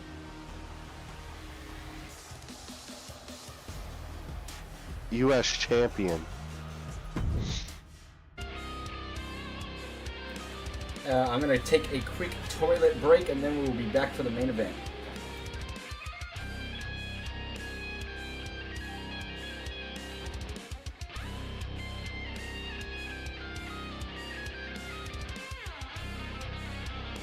One match to go.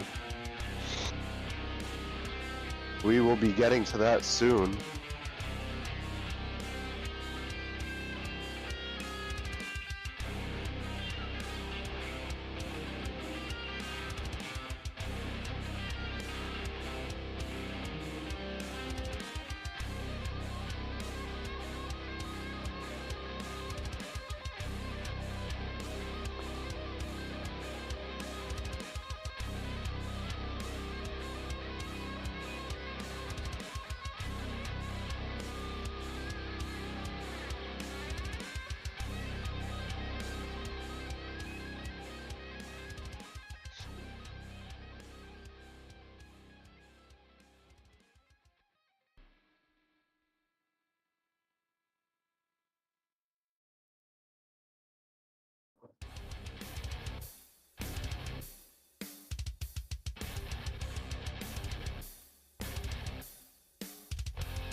The final match of the night, ladies and gentlemen, will be No Holds Barred. Annabelle versus Cheesy Chubby for the Kit Kat title. DZ will go over the rules and the history of the Kit Kat title when he gets back. But what has been your favorite match of the night, ladies and gentlemen? What has been match of the night?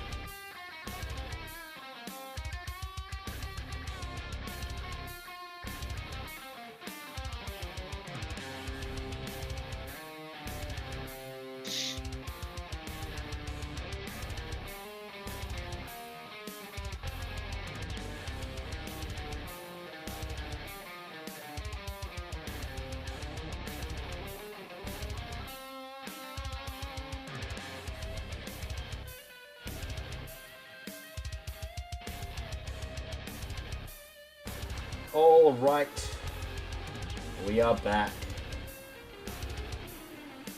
And ladies and gentlemen, what a successful show it has been.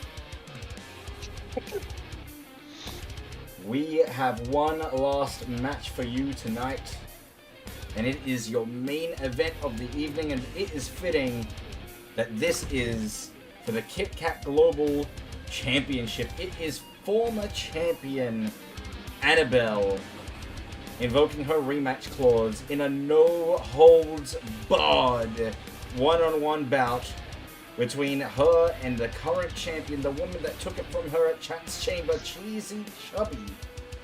Can she regain the gold? Or will Cheesy Chubby reign supreme? Before we get into that match, I want to quickly say that was an amazing match that I just had with Oversarch. Yet again, match of the night. Let's be honest.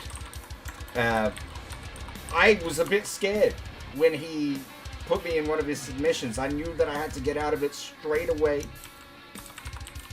It was not as close as it seems. I know that I sweeped him, but it was not as close as it seems. And I give him all the credit in the world, but I was just the better man this night, I guess. Of course. But we're about to find out who the better woman is. So let's not waste any more time. This is the final match. Predictions in the chat. Let's go. How's your head? Hurts. Gonna need a couple stitches. But this is not the... didn't get those yet. No. The following contest You're just I've just got some blood out, toilet huh? paper. Yeah, I just told that to your head while Yeah, match yeah. happens. It's fine. I won't lose that much blood. Have Fired Saxon hold it for you. Well, he can finally be useful. Yeah. You know what, though? That's not the first match that I've been bloodied up in. It won't be the last. But I will say, I am very much looking forward to this match. Annabelle versus Cheesy Chubby. The former champion was a dominant champion, although she had only had a very short reign. I for one, am calling it now. Annabelle will be your new second time, first ever two-time Kit Kat Global Champion. But if Cheesy Chubby can beat her, I don't know, man. I think that would be a statement in the women's division. Yeah, it'd be a huge win for her. It's crazy to think that we're saying the champ. It almost feels like it's a bigger match for the champion than it is the challenger. Yeah. Well, I mean, you look at their win-loss record. Annabelle's only lost one match this entire season. 7 wins. Whereas Cheesy Chubby's been in the negative spectrum. 4 wins, 8 losses. Yeah, see?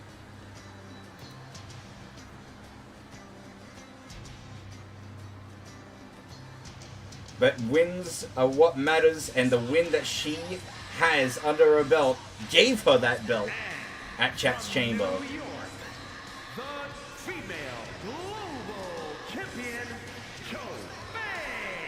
Cheesy Chubby, can she be one of the few to retain her title tonight? We've seen a lot of changes, a lot of dropped titles before Twitch turmoil. Lots of surprising victories, lots of big wins from big competitors. This is going to be a doozy of a main event.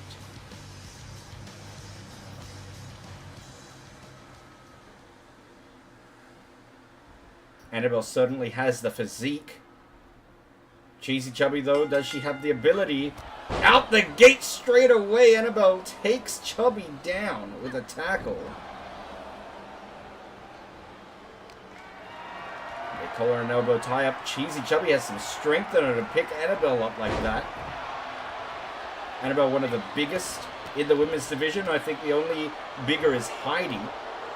Height-wise and strength-wise. And, of course, Toshi Hoshi, cousin of Hoshi, is officiating this one. Her first ever main event that she's officiating on pay-per-view. And no holds barred. What do you think these two women can do with that rule set? The fact that there's no rules. I think both can use it to their advantage. They both, I mean, we haven't seen them in this type of match, I feel. But they both seem like the type that would totally be okay with being in a match like this. Well, Cheesy Chubby going for a weapon immediately. Picks up a baseball bat. Oh my God. God. What did she do? Drops it. And you're not wrong. Cheesy Chubby, if I'm not mistaken, excels in cage match styles. Whereas Annabelle, we haven't really seen much extreme rules matchups for her. It's usually your standard DCW rule set. In fact, whenever there is a different type of stipulation, she often loses.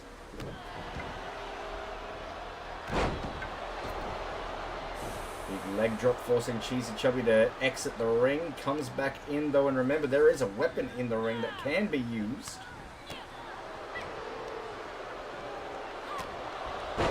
Anyway, just dropped with that forearm. Oh! Oh, here we go. Oh no. Cheesy with the weapon. Again, Annabelle has it scouted. Luthez press raining down punches. Oh wow. Cheesy Chubby going up top. We don't often see this. Decides against it. Smart, honestly. Annabelle was not in position. She had moved. Oh! Oh! It's almost like they're fighting with that baseball bat. Well, who will be the first to use it? I feel like whoever is first to use it might very well win the match. Well, here's Annabelle's chance. Decides against it. Big boot. Almost super kick-esque. Annabelle just The strength. tossing Cheesy Chubby time and time again. She doesn't even need the weapon. She's just going after Cheesy, just applying the pressure.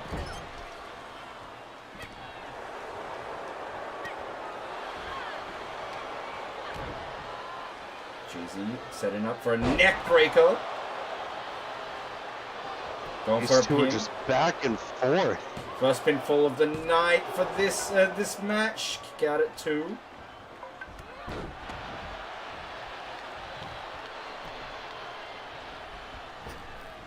Cheesy Chubby with an enziguri. Oh! Chubby going for the weapon again. No. Oh! Straight There it across is. the dome. She didn't even continue using it. She knows.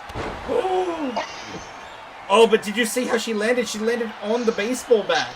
Yeah, her lower back hit the bat. This could be it. Annabelle kicks out at 2. Wow. And you can see Cheesy Chubby is not happy. She's yelling at the crowd almost as they chant. Chubby going for that weapon again. Annabelle in the corner. Oh my god. It's over. It's over. 3 strikes to the head. Watch out, watch out! Nearly landed So on close. the baseball bat, but Chubby just says, here, have some metal.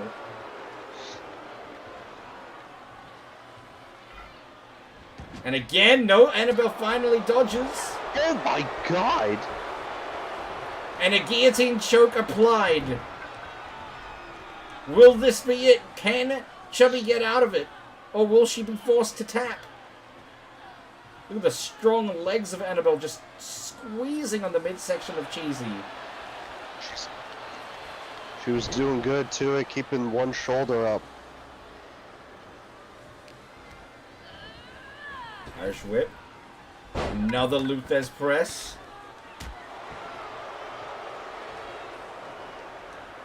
Oh my god, Cheesy Chubby has been relentless with this baseball bat. Oh my god! And just smiling for the cameras. She's acting like she has this one. Well, she very well might. Going up to the second Taunting rope. on the top. Shotgun. Oh my god! Do you see how she flew across the ring? Shotgun dropkick, and now using the bat and hitting her in the kneecap. Annabelle might be need an injury check, honestly. Oh, it's over. It's over. Going for the pin. Annabelle, 2. Kick, no kick my out. And God. Cheesy Chubby retains. That was brutal. It was so back and forth, but once the baseball bat right to the head, first shot, it was all over. You could see it, and I think Cheesy Chubby knew it too. I think we all knew it. And Cheesy Chubby making an absolute statement, as we had just previously talked about. Still, Kit Kat Global Champion. And that will close out the show. Perfect timing, Gas. See you next week. Amazing show. What a show. I can't believe some of the insanity of this match. But we have a big build for Twitch Turmoil coming up next week, next Wednesday. Don't miss it. But not only that, this Sunday we will have, on the 24th of December, a Christmas special Sunday Smash event. You don't want to miss it. Boys and girls, I will be in the voice chat in probably around 5 to 10 minutes, doing the TCG. Any final thoughts from you, Zach, for this Kit Kat Grime event? Great show. Easy win for both of us. Great win for UTI. And on to the next. Yeah. Well, I will tell you, after this show, I will probably stream tomorrow. I'm not going to stream anymore tonight because I had already planned with Glasses to work on the TCG. But I am going to stream tomorrow. It's going to be a special one. We're going to be streaming, get this, only up 2. That's right. They've released the sequel to the game that I loved to speedrun way back like a couple months ago. So don't miss that one. I can't wait. Alright, boys and girls. Been in your last 2 card making streams, lurking. I enjoy it. I'll do TCG card making on stream as well. In fact, I'll ask Glasses if he wants to do that like tonight. If he doesn't want to do it tonight, then we'll leave it out, and I'll probably do some TCG card making on stream, or at the very least in voice chat. Not tomorrow, but the day after, maybe? Lots of content, lots of fun events, and that was a brilliant one. Kit Kat Glime, thank you so much for being here. I'll see you next time. Thank you for the subs, by the way, Smock. You're amazing. 6 subs. I cannot forget to give you your upgrades. Oh, you could forget. Fuck off.